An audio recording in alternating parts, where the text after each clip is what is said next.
ಮನೆಯೇ ಮೊದಲ ಪಾಠಶಾಲೆ. ಜನನಿ ತಾನೇ ಮೊದಲ ಗುರುವು. ಜನನಿಯಿಂದ ಪಾಠ ಕಲಿತ ಜನರೇ ಧನ್ಯರು ಎಂಬ ಕವಿವಾಣಿಯಂತೆ ಹಿರಿಯರ ಅನುಭವ, ಗುರುಗಳ ಮಾರ್ಗದರ್ಶನ, ತಂದೆ ತಾಯಂದಿರ ಪ್ರೀತಿ ವಾತ್ಸಲ್ಯದ ಜೊತೆಗೆ ಮಗುವಿನ ಕಲಿಕಾ ಸಾಮರ್ಥ್ಯವನ್ನು ಅನಾವರಣಗೊಳಿಸುವ ಕಾರ್ಯಕ್ರಮವೇ ಮನೆಯೇ ಮೊದಲ ಪಾಠಶಾಲೆ.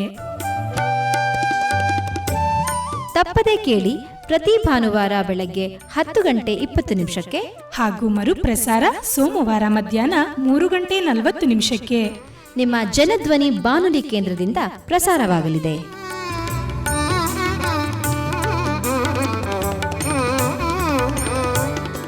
ಆತ್ಮೀಯ ಜನಧ್ವನಿ ಕೇಳುಗರಿಗೆ ನಮಸ್ಕಾರ.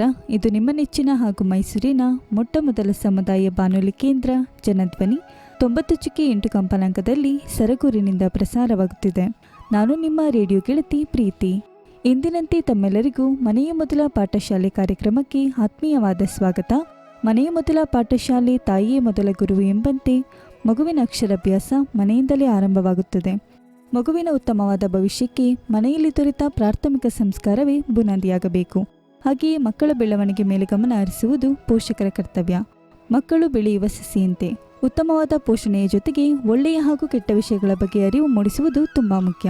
ಹಾಗೆಯೇ ನಮ್ಮ ಇವತ್ತಿನ ಕಾರ್ಯಕ್ರಮದಲ್ಲಿ ಮಕ್ಕಳ ಶಿಕ್ಷಣದಲ್ಲಿ ಕುಟುಂಬದ ಪಾತ್ರ ಎಷ್ಟು ಮಹತ್ವದ್ದು ಎಂಬ ವಿಷಯದ ಕುರಿತು ಮಾತನಾಡಲು ನಮ್ಮ ಜೊತೆ ಇದ್ದಾರೆ ಮೈಸೂರಿನ BGS B.Ed ಕಾಲೇಜಿನ ಸಹಾಯಕ ಪ್ರಾಧ್ಯಾಪಕರಾಗಿ ಕಾರ್ಯನಿರ್ವಹಿಸುತ್ತಿರುವ ಶ್ರೀಯುತ ಬೆಟ್ಟಸ್ವಾಮಿರವರು. ಬನ್ನಿ ಅವರನ್ನ ಕಾರ್ಯಕ್ರಮಕ್ಕೆ ಸ್ವಾಗತಿಸೋಣ. ಅವರಿಂದಲೇ ಒಂದಿಷ್ಟು ವಿಚಾರವನ್ನ ತಿಳಿಯೋಣ. ಸರ್, ಮನೆಯ ಮೊದಲ ಪಾಠಶಾಲೆ ಕಾರ್ಯಕ್ರಮಕ್ಕೆ ಸ್ವಾಗತ ಸರ್. ನಿಮಗೆ ಧನ್ಯವಾದಗಳು. ಎಲ್ಲ ಸಮಸ್ತ ಜನಧ್ವನಿ ಕೇಳಿಗರಿಗೂ ನನ್ನ ಪ್ರೀತಿಯ ನಮಸ್ಕಾರ. ಬಹಳ ಸಂತೋಷ ಸರ್, ಇವತ್ತಿನ ಕಾರ್ಯಕ್ರಮದಲ್ಲಿ ನಿಮ್ಮನ್ನ ಮಾತಾಡಿಸ್ತಾ ಇರೋದು. ಸರ್, ಮೊದಲಿಗೆ ನಿಮ್ಮ ಪರಿಚಯವನ್ನ ನಮ್ಮ ಜನಧ್ವನಿ ಕೇಳುಗರಿಗೆ ಮಾಡಿಕೊಡಿ ಸರ್.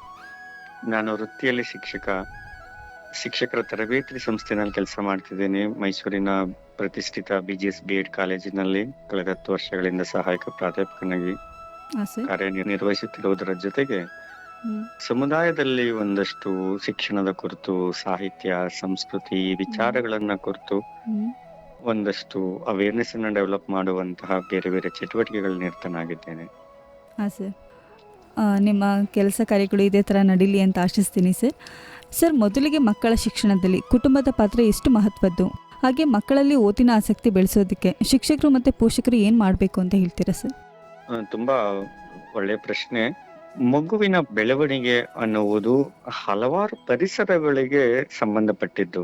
ಹಲವಾರು ಪರಿಸರ ಅಂತ ಅಂದ್ರೆ ಮಗು ವಿಕಾಸ ಹೊಂದುವಂತ ಜಾಗಗಳಿದೆಯಲ್ಲ, ಬಹುಮುಖ್ಯವಾಗಿ ಅದು ಪ್ರಾಥಮಿಕ ಹಂತದಲ್ಲಿ ಮನೆ, ನಂತರ ಸಮಾಜ ಅಥವಾ ಸಮುದಾಯ, ಆನಂತರ ಶಾಲೆ ಅಥವಾ ತರಗತಿ. ಎಲ್ಲ ಪರಿಸರಗಳಲ್ಲಿ ಮಗು ತನ್ನನ್ನು ತಾನು ಬೌದ್ಧಿಕವಾಗಿ, ಭೌತಿಕವಾಗಿ, ಸಾಮಾಜಿಕವಾಗಿ, ಭಾವನಾತ್ಮಕವಾಗಿ ವಿಕಾಸವನ್ನು ಮಾಡಿಕೊಳ್ಳುವಂತಹ ಆಯಾಮಗಳಿದೆಲ್ಲವೂ. ಬಹುಮುಖ್ಯ ಮನೆ ಅನ್ನುವುದು ಮಗು ತನ್ನ ಎಲ್ಲ ಆವಿಷ್ಕಾರಗಳನ್ನ ಪ್ರಾರಂಭಿಸುವಂತಹ ಸೂಕ್ತವಾದ ಜಾಗ.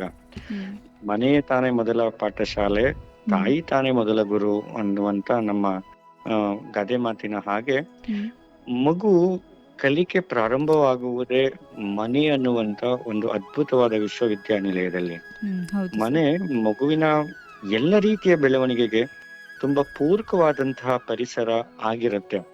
ಮಗು ತಾನು ಹುಟ್ಟಿದ ಮೊದಲ ಕ್ಷಣದಿಂದಲೂ ತನ್ನ ಕಲಿಕೆ ಆರಂಭ ಆಗ್ತದೆ ಅನ್ನೋದಾದ್ರೆ ಆ ಕಲಿಕೆಗೆ ಪೂರಕವಾಗಿರುವಂತಹ ಒಂದು ಪ್ರಚೋದನೆಯನ್ನ, ಪರಿಸರವನ್ನ, ಪ್ರಭಾವಗಳನ್ನ ಮನೆ ಉಂಟು ಮಾಡ್ತಿರ್ಬೇಕು. ಅದು ಇವತ್ತಿನ ಪೋಷಕರ ಜವಾಬ್ದಾರಿ ಆಗಿದೆ. ಪ್ರಾರಂಭಿಕ ಹಂತದಲ್ಲಿ ಇಂದ್ರಿಯಗಳ ಮೂಲಕ ಕಲಿಕೆ ಪ್ರಾರಂಭ ಆಗುತ್ತೆ. ಕೇಳಿಸ್ಕೊಳ್ಳುತ್ತೆ, ಮಗು ನೋಡುತ್ತೆ, ಗಮನಿಸುತ್ತೆ, ನಂತರ ಮಾತನಾಡ್ಲಿಕ್ಕೆ ಶುರು ಮಾಡುತ್ತೆ. ಮಾತಿನ ನಂತರ ಮಗು ತನ್ನ ದೈಹಿಕ ಚಟುವಟಿಕೆಗಳನ್ನ ಬೆಳೆಸ್ಕೊಳ್ಳುವಂತ ಪ್ರಯತ್ನ ಮಾಡುತ್ತೆ. ತದನಂತರ ಭಾಷೆ ಬೆಳವಣಿಗೆ ಆಗುತ್ತೆ. ಅದ್ರ ಜೊತೆಗೆ ಆಲೋಚನೆ ಬೆಳೆಯುತ್ತೆ ಮಗುವಿನಲ್ಲಿ. ಅನ್ವೇಷಣೆ, ಕುತೂಹಲಗಳು, ಪ್ರಶ್ನೆಗಳು, ಹೀಗೆ ನಿಧಾನವಾಗಿ ಒಂದೊಂದು ಹಂತದಲ್ಲಿ ಮಗುವಿನ ಬೆಳವಣಿಗೆ ಆಗ್ತಿರುತ್ತೆ. ಇದೆಲ್ಲದಕ್ಕೂ ಪೂರಕವಾಗಿ ಅಂತ ಇದೆಲ್ಲದಕ್ಕೂ ಸ್ಪಂದಿಸುವ ಹಾಗೆ ನಾವು ಮನೆಯ ಪರಿಸರವನ್ನು ಮೊದಲು ರೂಪಿಸ್ಬೇಕಿದೆ. ಅಂದ್ರೆ ಇಂದ್ರಿಯಗಳ ಮೂಲಕ ಮಗು ಗ್ರಹಿಸುತ್ತೆ ಅಥವಾ ಕೇಳಿಸ್ಕೊಳ್ಳುತ್ತೆ, ಅಲ್ಲಿಂದ ಕಲಿಕೆ ಪ್ರಾರಂಭವಾಗುತ್ತೆ, ಹ್ಮ್. ಮುಖ್ಯವಾಗಿ ಕೇಳಿಸ್ಕೊಳ್ಳೋದ್ರ ಮೂಲಕ. ಹ್ಮ್. ಹಾಗಾದ್ರೆ ಮನೆಯಲ್ಲಿ ಯಾವ್ದನ್ನ ಕೇಳಿಸ್ತಿದೀವಿ ನಾವು ಅನ್ನೋದ್ರ ಬಗ್ಗೆ ನಮ್ಗೊಂದು ಎಚ್ಚರ ಇರಬೇಕು. ಹ್ಮ್. ನಾವು ಏನನ್ನ ಮಾತಾಡ್ತಿದೀವಿ ಅಥವಾ ಮಾಧ್ಯಮಗಳ ಮೂಲಕ ಏನನ್ನ ಕೇಳಿಸ್ತಿದೀವಿ ಮಕ್ಳುಗಳಿಗೆ, ಹ್ಮ್. ಆ ಕೇಳಿಸ್ಕೊಳ್ಳೋದ್ರ ಮೂಲಕನೇ ಮಗುವಿನ ಬೆಳವಣಿಗೆ ಶುರು ಆಗ್ತಿದೆ. ಹೌದು ಮತ್ತೆ ಸರ್. ಅದನ್ನೇ ಮಗು ರಿಪೀಟ್ ಮಾಡುತ್ತೆ, ಅಂದ್ರೆ ಪುನರಾವರ್ತನೆ ಮಾಡುತ್ತೆ. ಹ್ಮ್. ಮತ್ತೆ ನಂತರ ನೋಡುವಂತಹ ಒಂದು ಕ್ರಿಯೆನಲ್ಲಿ ತೊಡಗಿಸ್ಕೊಳ್ಳುತ್ತೆ ಮಗು. ಹ್ಮ್. ಯಾವ್ದನ್ನ ನೋಡ್ತಿದ್ದಾನೆ ಮಗು ಅಥವಾ ಯಾವ್ದನ್ನ ತೋರಿಸ್ತಿದೀವಿ ನಾವು ಇವತ್ತು, ಹ್ಮ್. ಇದ್ರ ಬಗ್ಗೆ ನಮ್ಗ್ ಬಹಳ ಎಚ್ಚರ ಇರಬೇಕು. ಮತ್ತೆ ಬಹುಮುಖ್ಯವಾಗಿ ಪೋಷಕರಾಗಿ ನಮ್ಗೆ ಇದ್ರ ಬಗ್ಗೆ ಒಂದಷ್ಟು ಜವಾಬ್ದಾರಿ ಮತ್ತು ಅರಿವಿನ ಅಗತ್ಯ ತುಂಬಾ ಹೆಚ್ಚಿದೆ. ಹೌದು ಸರ್. ಯಾಕೆಂದ್ರೆ ಹ್ಮ್. ಮಗು ಕೇಳುವ ಮತ್ತು ನೋಡುವ ಈ ಹ್ಮ್. ಈ ಪರಿಸರಗಳು ಬಹಳ ಬದಲಾಗೋಯ್ತು ಇವತ್ತು. ಹೌದು. ಅಂದ್ರೆ ಸಮೂಹ ಮಾಧ್ಯಮಗಳ ಪ್ರಭಾವಗಳಿಂದಾಗಿ ಹೌದೌದು. ಅದರಲ್ಲಿ ಬಹಳಷ್ಟು ಸಕಾರಾತ್ಮಕ ಅಂಶಗಳಿದೆ, ಅದಿರ್ಲಿ. ಅದು ಹೊರತುಪಡಿಸಿ ಹ್ಮ್. ಅತಿ ಹೆಚ್ಚು ನಕಾರಾತ್ಮಕವಾಗಿ ಪ್ರಭಾವ ಉಂಟಾಗ್ತಿದೆ ಮಗುವಿನ ಬೆಳವಣಿಗೆ ಹಂತದಲ್ಲಿ. ಹೌದು ಸರ್. ನಂತರ ಭಾಷೆ ಬಂದಾಗ್ಲೂ ಭಾಷಾ ಬೆಳವಣಿಗೆನಲ್ಲೂ ಇವತ್ತು ಮಾಧ್ಯಮದ ಭಾಷೆ ಮಗು ಕಲಿಯುವಂತ ಸಂದರ್ಭ ಹೆಚ್ಚಾಗ್ತಿದೆ. ಹ್ಮ್. ಮನೆಯಲ್ಲಿ ಯಾವ ಭಾಷೆ ಮಾತಾಡ್ತಿದೀವಿ, ಭಾಷೆ ಅಂದ್ರೆ ಹ್ಮ್. ಕೇವಲ ಮಾತೃ ಭಾಷೆ ಅಲ್ಲ, ನಾವು ಮಾತನಾಡುವ ಶೈಲಿ, ಹ್ಮ್. ನಾವು ಮಾತನಾಡ್ಲಿಕ್ಕೆ ಬಳಸ್ತಿರುವಂತ ಪದಗಳು. ಸೊ ಇದೆಲ್ಲ ಎಷ್ಟು ಆ ಒಂದು ಸಭ್ಯವಲ್ಲದೆ ಇರುವಂತ ರೀತಿನಲ್ಲಿ ಮಗುಗೆ ಹೆಚ್ಚು ಕೇಳಿಸ್ತಿದೆ. ಹ್ಮ್. ನೋಡುವ ಸಂಸ್ಕೃತಿ ಈ ತರದ್ದೆಲ್ಲದ್ರಲ್ಲೂ ಎಷ್ಟು ಅಂದ್ರೆ ಮಗುವಿನ ಒಟ್ಟಾರೆ ಬೆಳವಣಿಗೆನಲ್ಲಿ ಇವು ತುಂಬಾ ಪ್ರಮುಖವಾದ ಪಾತ್ರವನ್ನ ವಹಿಸುತ್ತೆ. ಹ್ಮ್. ಇದು ತುಂಬಾ ಸೂಕ್ತವಾಗಿರುವ ಹಾಗೆ, ತುಂಬಾ ಶುದ್ಧವಾಗಿರುವ ಹಾಗೆ, ಹ್ಮ್. ತುಂಬಾ ಸ್ವಚ್ಛವಾಗಿರುವ ಹಾಗೆ ನಿರ್ಮಿಸುವ ಜವಾಬ್ದಾರಿ ನಮ್ಮದಾಗಿದೆ. ಹೌದು ಸರ್. ಬಸವಣ್ಣನವರು ಬಹಳ ಅದ್ಭುತವಾಗಿ ಆ ಕಾಲಘಟ್ಟದಲ್ಲೇ ಹ್ಮ್. ಮಗುವಿನ ಬೆಳವಣಿಗೆ ಅಥವಾ ಒಟ್ಟು ಈ ರೀತಿ ಪರಿಸರದ ಕುರಿತು ಮಾತಾಡಿದ್ದಾರೆ. ಬಹಳ ಅದ್ಭುತವಾಗಿದೆ ಅದು. ಹ್ಮ್. ಹ್ಮ್. ಅತ್ತಲಿತ್ತ ಹೋಗದಂತೆ ಹೆಳವನ ಮಾಡಯ್ಯ ತಂದೆ, ಹ್ಮ್. ಸುತ್ತಿ ಸುಳಿದು ನೋಡದಂತೆ ಅಂಧಕನ ಮಾಡಯ್ಯ ತಂದೆ, ಹ್ಮ್. ಮತ್ತೊಂದ ಕೇಳದಂತೆ ಕಿವುಡನ ಮಾಡಯ್ಯ ತಂದೆ, ಹ್ಮ್. ನಿಮ್ಮ ಶರಣರ ವಿಷಯಗಳ ಅಲ್ಲದೆ ಅನ್ಯ ವಿಷಯಕ್ಕೆ ಎಣಿಸದಂತೆ ಇರಿಸು ಕೂಡಲ ಸಂಗಮ ದೇವ. ಹೌದು ಸರ್. ಅಂದ್ರೆ ಯಾವುದನ್ನ ನೋಡ್ಬೇಕು, ಯಾವುದನ್ನ ಕೇಳಿಸ್ಕೊಳ್ಬೇಕು, ಈ ಎಚ್ಚರ ಮೊದ್ಲು, ಅಥವಾ ನಾವು ಮಕ್ಳುಗಳಿಗೆ ನಾವು ಯಾವ್ದನ್ನ ತೋರಿಸ್ಬೇಕು, ಯಾವ್ದನ್ನ ಕೇಳಿಸ್ಬೇಕು, ಹ್ಮ್. ಎಂತ ಚಟುವಟಿಕೆಗಳಲ್ಲಿ ನಿರತರಾಗಿರ್ಬೇಕು, ಯಾವ್ಯಾವ ಅಭ್ಯಾಸಗಳನ್ನು ನಾವು ಮನೆಯಲ್ಲಿ ಒದಗಿಸ್ಕೊಡ್ಬೇಕು, ಈ ಎಲ್ಲಾ ಎಚ್ಚರ ಜವಾಬ್ದಾರಿ ನಮ್ಮ ಪೋಷಕರು ಬಂದಾಗ ಹೌದು ಸರ್. ಮಕ್ಕಳು ಆ ಪರಿಸರದಲ್ಲಿ ಬೆಳೀತಾರೆ. ಹ್ಮ್. ಇವತ್ತು ಮನೆಯ ವಾತಾವರಣ ಯಾವ ರೀತಿನಲ್ಲಿ ಮಲಿನಗೊಳ್ತಿದೆ ಅನ್ನೋದ್ರ ಬಗ್ಗೆ ನಮ್ಗೆಲ್ಲರಿಗೂ ಬಹಳ ಆತಂಕ ಇದೆ. ಯಾಕೆಂದ್ರೆ ಮಗು ಅಲ್ಲಿಂದನೇ ಬೆಳೀತಿದೆ, ಅಲ್ಲಿಂದನೇ ತನ್ನ ಎಲ್ಲ ಸತ್ವವನ್ನ ಹೀರಿಕೊಳ್ಳುತ್ತಿದೆ. ಹೌದು ಇವತ್ತು ಸರ್. ನಮಗೆ ರಾಮಾಯಣ ಮಹಾಭಾರತಗಳನ್ನ, ಹ್ಮ್. ಕನ್ನಡದ ಬಹುತೇಕ ಶ್ರೇಷ್ಠ ಕೃತಿಗಳನ್ನ, ಕಾದಂಬರಿಗಳನ್ನ, ವ್ಯಕ್ತಿತ್ವಗಳನ್ನ, ಮಾದರಿಗಳನ್ನ ಕುರಿತು ಮಾತನಾಡುವ, ಇದನ್ನು ಓದುವ, ಇದನ್ನು ತೋರಿಸುವ, ಇದನ್ನ ಕೇಳಿಸುವ ಪ್ರಯತ್ನಗಳು ತೀರಾ ಕಡಿಮೆ ಆಗೋಗಿದೆ ಇವತ್ತು. ಹ್ಮ್. ಹೌದು ಸರ್. ನಮ್ಮ ಮನೆಯಲ್ಲಿ ಇಂಥದೊಂದು ಪರಿಸರವನ್ನು ಸೃಷ್ಟಿಸಿದಾಗ ಮಾತ್ರ ಹ್ಮ್. ನಾವು ಒಂದು ಅದ್ಭುತವಾಗಿ ಒಂದು ಮಗು ಬೆಳೆಯುವಂತ ಪರಿಸರವನ್ನು ನಿರ್ಮಿಸ್ಲಿಕ್ಕೆ ಸಾಧ್ಯ ಆಗುತ್ತೆ. ಹೌದು ಇದು ಸರ್. ನನ್ನ ಅಭಿಪ್ರಾಯ. ಹೌದು ಸರ್. ಒಂದೊಳ್ಳೆ ವಿಷಯ ಹೇಳಿದ್ರಿ ಸರ್. ಅಂದರೆ ಬಸವಣ್ಣನವರ ವಚನದ ಮೂಲಕ ಹೇಗೆ ಕುಟುಂಬ ಮಕ್ಕಳ ಬೆಳವಣಿಗೆಗೆ ಎಷ್ಟು ಮಹತ್ವ ಆಗುತ್ತೆ ಅನ್ನೋದ್ರ ಬಗ್ಗೆ ಹೇಳಿದ್ರಿ. ಇವಾಗ ನಾವು ಮಕ್ಕಳ ಬೆಳವಣಿಗೆ ಬಗ್ಗೆ ಮಾತಾಡಿದ್ವಿ ಸರ್. ಹಾಗೆ ನೋಡೋದಾದರೆ ಸರ್, ಈಗ ಮನೆಯಲ್ಲಿ ವಾತಾವರಣ ಮಕ್ಕಳ ಓದಿನ ಮೇಲೆ ಹೇಗೆ ಪ್ರಭಾವ ಬೀರ್ಬೋದು ಸರ್?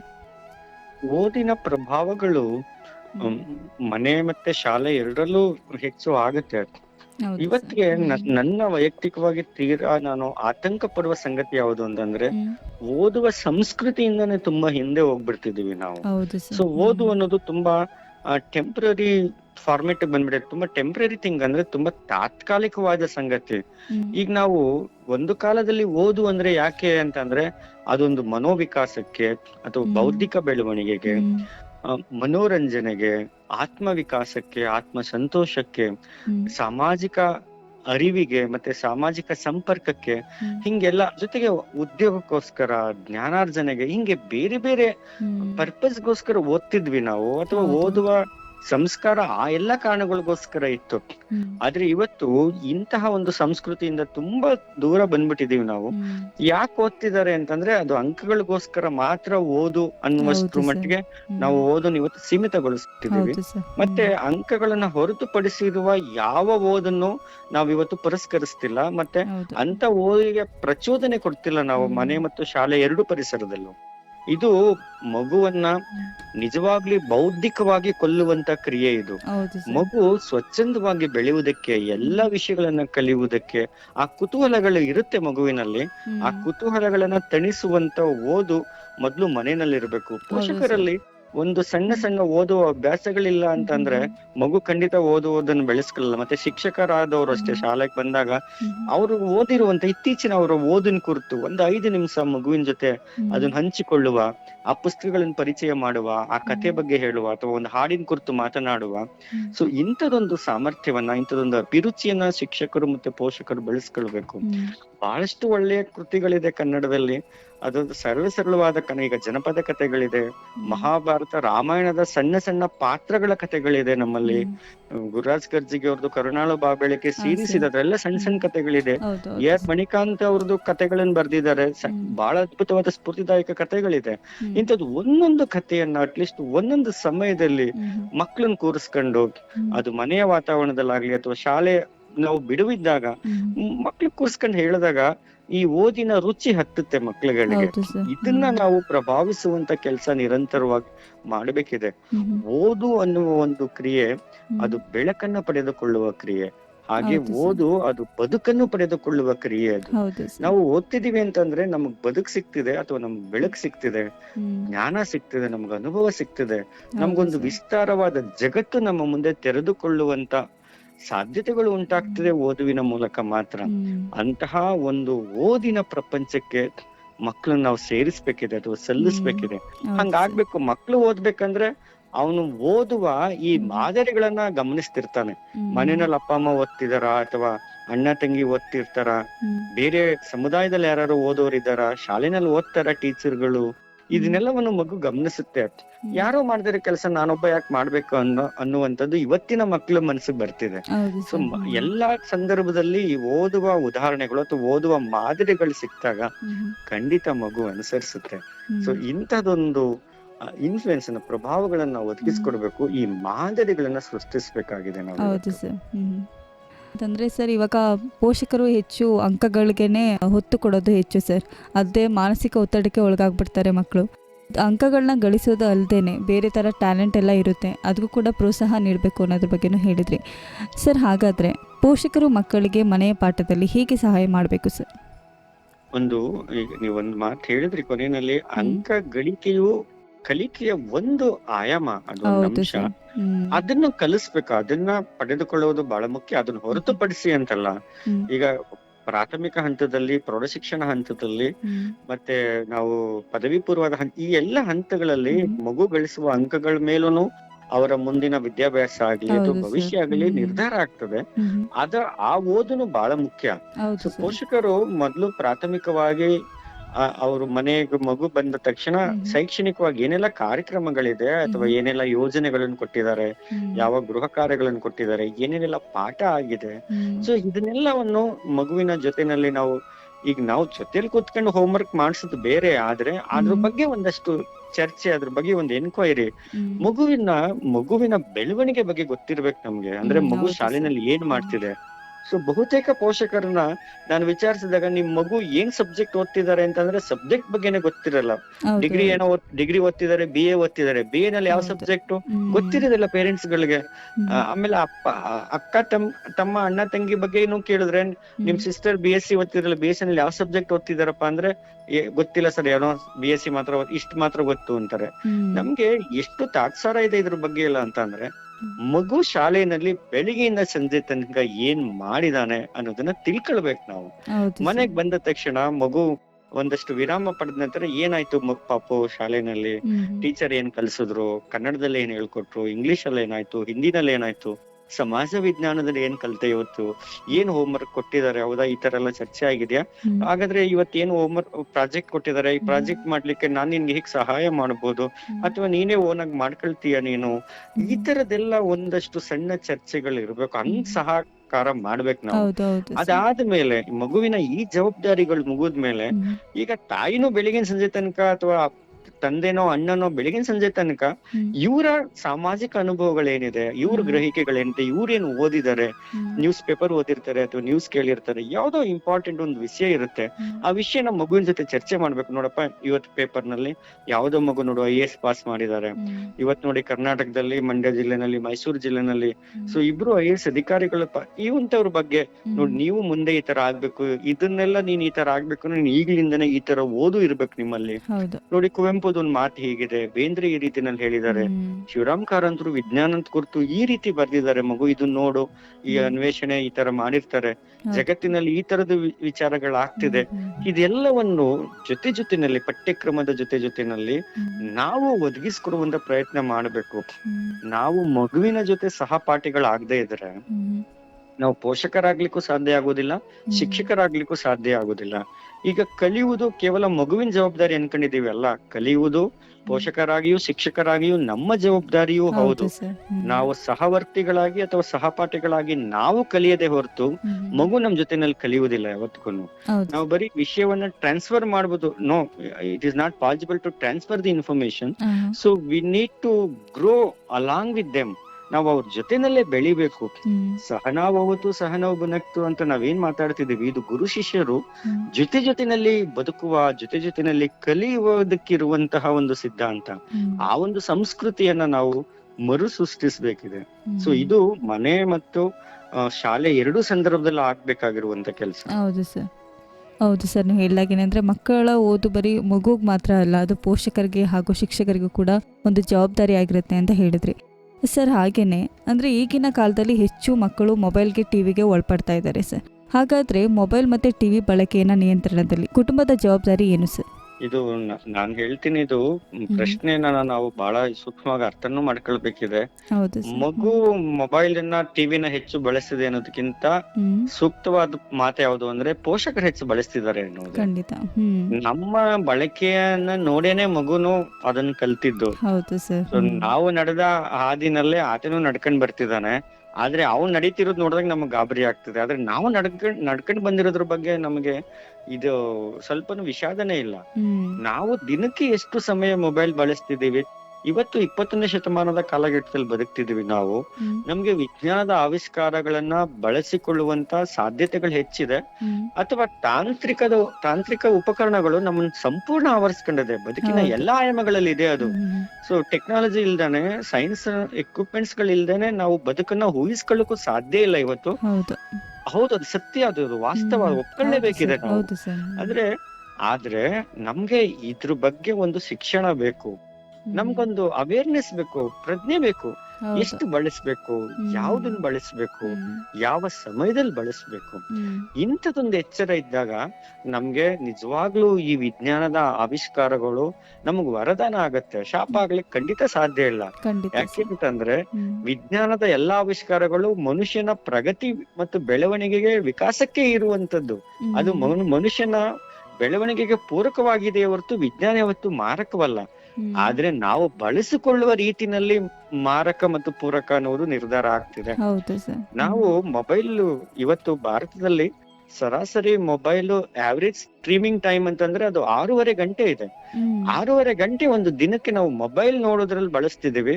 ಅದನ್ನೇ ನಾವು ಟೆಲಿವಿಷನ್ಗಳು ಅಂತ ಬಂದಾಗ ಸರಾಸರಿ 3 ಗಂಟೆ ಟಿವಿ ನೋಡ್ತಿದೀವಿ. ಅಂದ್ರೆ 6 ಗಂಟೆ 3 ಗಂಟೆ ಅಂದ್ರೆ ಸರಾಸರಿ 7-8 ಗಂಟೆಗಳ ಸಮಯ ನಾವು ಟಿವಿ ಮೊಬೈಲ್ ನಲ್ಲಿ ಕಳೀತಿದೀವಿ ಅಂತಂದ್ರೆ ಮತ್ತೆ ನಮ್ಮ ಬದುಕಿನ ಬಹುತೇಕ ಸಮಯ ಎಲ್ಲಿ ಕಳೆದೋಗ್ತಿದೆ, ಎಲ್ಲಿ ಜಾರೋಗ್ತಿದೆ ಅನ್ನೋದನ್ನ ನಾವು ಗಮನಿಸ್ಬೇಕಿದೆ. ಇದು ಅಂದ್ರೆ ನಾವು ಬಳಸ್ತಿರುವಂತ ಈ ವಿಧಾನಗಳು ಮಗುವಿನ ಮೇಲೆ ಪ್ರಭಾವ ಬೀರ್ತಿದೆ. ಸೊ ಇದನ್ನ ಮೊದ್ಲು ತಪ್ಪಿಸ್ಬೇಕು ನಾವು. ಅಂದ್ರೆ ಒಂದು ನಿಗದಿತ ಸಮಯ ಇರ್ಬೇಕು ಮನೆಯಲ್ಲಿ. ಯಾವ ಕಾರ್ಯಕ್ರಮಗಳು ನೋಡ್ತಿದೀವಿ ನಾವು, ಯಾವ ಸಿನಿಮಾಗಳನ್ನ ನೋಡ್ತಿದೀವಿ, ಯಾವ ಧಾರಾವಾಹಿ ನೋಡ್ತಿದೀವಿ, ಯಾವ ನ್ಯೂಸ್ ಚಾನೆಲ್ ಗಳನ್ನ ನೋಡ್ತಿದೀವಿ, ಇದ್ರ ಬಗ್ಗೆ ಎಚ್ಚರ ಇರ್ಬೇಕು. ನಮ್ಗೊಂದು ನ್ಯೂಸ್ ನೋಡ್ಬೇಕಾ, ದೂರದರ್ಶನ ಇದೆ, ತುಂಬಾ ಒಳ್ಳೆ ನಮ್ಗೆ ವಿಷಯಗಳು ಸಿಗುತ್ತೆ. ಎಷ್ಟು ಸಮಯ, ಇಡೀ ದಿನದ ವಿದ್ಯಮಾನವನ್ನ ನಾವು ಅರ್ಧ ಗಂಟೆ ತಿಳ್ಕೊಳಕ್ ಸಾಧ್ಯ ಇದೆ. ನ್ಯೂಸ್ ಬೇಕಂದ್ರೆ ಅದ್ ಸಾಕಾಗುತ್ತೆ. ನಮ್ಗೆ ಮನೋರಂಜನೆ ಬೇಕು, ಒಳ್ಳೆ ಸಿನಿಮಾಗಳಿದೆ, ಆ ಸಿನಿಮಾಗಳ ಬಗ್ಗೆ ತಿಳ್ಕೊಳ್ಬೇಕು. ನಾವು ಒಂದು ಮಗುವನ್ನ ಪಕ್ಕದಲ್ಲಿ ಕೂರ್ಸ್ಕೊಂಡು ನೋಡಬಹುದಾದಂತಹ ಸಿನಿಮಾವನ್ನ ನಾವು ಆಯ್ಕೆ ಮಾಡಿ ಮಕ್ಕಳುಗಳಿಗೆ ತೋರಿಸ್ಬೇಕು. ಈ ಎಚ್ಚರ ಪೋಷಕರು ಬರ್ಬೇಕು. ಮತ್ತೆ ಬೇರೆ ಇನ್ಯಾವುದೇ ಕಾರ್ಯಕ್ರಮಗಳಾಗ್ಲಿ, ಆ ಒಳ್ಳೆ ಕಾರ್ಯಕ್ರಮಗಳನ್ನ ಆಕಾಶವಾಣಿಯಿಂದ ಬಿತ್ತರವಾಗುವ, ದೂರದರ್ಶನದಿಂದ ಬಿತ್ತರವಾಗುವ, ಮತ್ತೆ ಮೊಬೈಲ್ ನಲ್ಲೇ ಯೂಟ್ಯೂಬ್ ನಲ್ಲೇ ಹಲವಾರು ಒಳ್ಳೆಯ ಮಕ್ಕಳ ಕೇಂದ್ರಿತ ಸಿನಿಮಾಗಳಿದೆ, ಶೈಕ್ಷಣಿಕ ಕೇಂದ್ರಿತ ಸಿನಿಮಾಗಳಿದೆ, ವಿಜ್ಞಾನ ಕೇಂದ್ರಿತ ಸಿನಿಮಾಗಳಿದೆ.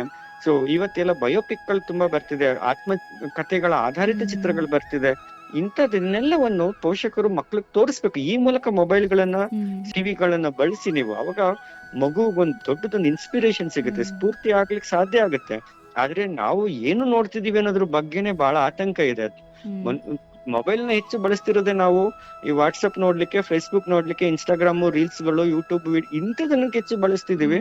ಇದು ಮಗುವನ್ನ ಬೌದ್ಧಿಕವಾಗಿ ಹೆಚ್ಚು ಕೊಲ್ತಿದೆ, ಹಾಳು ಮಾಡ್ತಿದೆ, ಮಲಿನ ಮಾಡ್ತಿದೆ. ಇದು ನಮ್ಮ ಭಾಷೆ ಹಾಳಾಗ್ತಿದೆ, ನಮ್ಮ ಸಂಸ್ಕೃತಿ ಹಾಳಾಗ್ತಿದೆ, ನಾವು ಬದುಕುವ ನಮ್ಮ ಜೀವನ ಶೈಲಿಗಳು ಬದಲಾಗ್ತಿದೆ ಇದರಿಂದ. ಅದ್ರ ಬಗ್ಗೆ ಎಲ್ಲಾರ್ಗು ಎಚ್ಚರ ಇರ್ಬೇಕು. ಮತ್ತೆ ಇದನ್ನ ಬೇಗ ನಾವು ಸರಿ ಮಾಡದೇ ಇದ್ರೆ ಮಗುವನ್ನ ನಾವು ಒಂದು ದೊಡ್ಡ ಪ್ರಪಾತಕ್ಕೆ ತಳ್ತಿದೀವಿ ಅಂತಾನೆ ನನಗಂತೂ ವೈಯಕ್ತಿಕವಾಗಿ ಭಾಷೆ ಆಗ್ತಿದೆ. ಸೊ ಇದ್ರ ಬಗ್ಗೆ ಪೋಷಕರಿಗೆ ಬಹಳ ಎಚ್ಚರ ಇರಬೇಕು. So be aware about the streaming time. ನಾವು ಪೋಷಕರಾಗಿ ಮತ್ತು ಶಿಕ್ಷಕರಾಗಿ ಈ ಒಂದು ವಿದ್ಯುನ್ಮಾನ ಬೋರ್ಡ್ ಅನ್ನ, ಡಿಜಿಟಲ್ ಬೋರ್ಡ್ ಗಳನ್ನ ಎಷ್ಟು ಸಮಯ ವೀಕ್ಷಣೆ ಮಾಡ್ತಿದೀವಿ ಅದನ್ನ ಕಡಿಮೆ ಮಾಡ್ಕೊಳ್ಳೋಣ. ಯಾವ ಕಾರ್ಯಕ್ರಮಗಳನ್ನ ನೋಡ್ತಿದ್ವಿ ಇದ್ರ ಬಗ್ಗೆ ಸ್ವಲ್ಪ ಪ್ರಜ್ಞೆ ಮತ್ತು ಅರಿವು ಇರ್ಲಿ. ಮಗು ಇವತ್ತು ಮಾತನಾಡುವ ಭಾಷೆ, ಅವನು ಊಟ ಮಾಡುವುದು, ಅವನ ಈ ಟೋಟಲ್ ಪ್ರೆಸೆಂಟೇಶನ್, ಅವನ ಹೇರ್ ಸ್ಟೈಲು, ಬಟ್ಟೆ ಹಾಕೊಳ್ಳೋದು ಎಲ್ಲವೂ ಮೀಡಿಯಾ ಇನ್ಫ್ಲೂಯೆನ್ಸ್ ಮಾಡ್ತಿದೆ. ಅಂದ್ರೆ ನಾವು ಹೆಚ್ಚು ಕೆಟ್ಟದನ್ನ ತೋರಿಸ್ತಿದೀವಿ ಅಂತ ಅದಕ್ಕೆ ಉದಾಹರಣೆ ಅದು. ಅದ್ರ ಬದಲು ಒಳ್ಳೆದನ್ನ ತೋರಿಸ್ಲಿಕ್ಕೆ ಬಳಸ್ಕೊಳ್ಳೋಣ ಅದನ್ನ.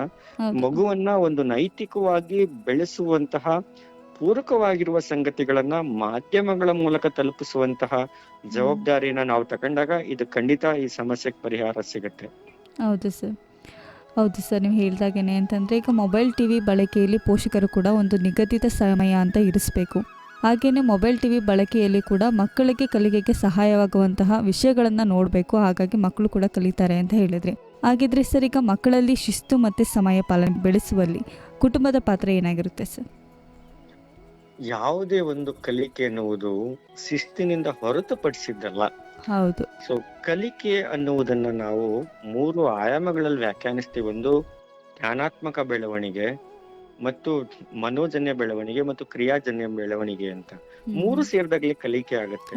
ಅಂದ್ರೆ ಬುದ್ಧಿ, ಭಾವ ಮತ್ತು ಕ್ರಿಯೆ 3 ಏಕಕಾಲದಲ್ಲಿ ಸಮತೋಲನವಾಗಿ ಮಗುವಿನಲ್ಲಿ ಬೆಳೆಯಬೇಕು. ಅದನ್ನ ನಾವು ಪರಿಪೂರ್ಣ ಕಲಿಕೆ ಅಂತ ಕರಿತಿದೀವಿ.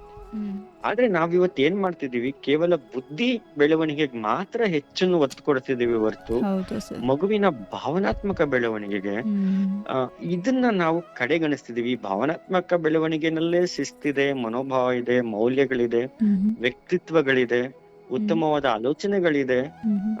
ಈ ತರದೆಲ್ಲ ಸಂಗತಿಗಳು ಇವತ್ತು ನಗಣ್ಯ ಆಗ್ತಿದೆ. ಯಾಕೆ ಅಂತಂದ್ರೆ ಇಲ್ಲಿ ಇವ್ಯಾವುದು ಅಂಕ ಕೇಂದ್ರಿತವಾದ ಸಂಗತಿಗಳಲ್ಲ ಅನ್ನೋ ಕಾರಣಕ್ಕೆ.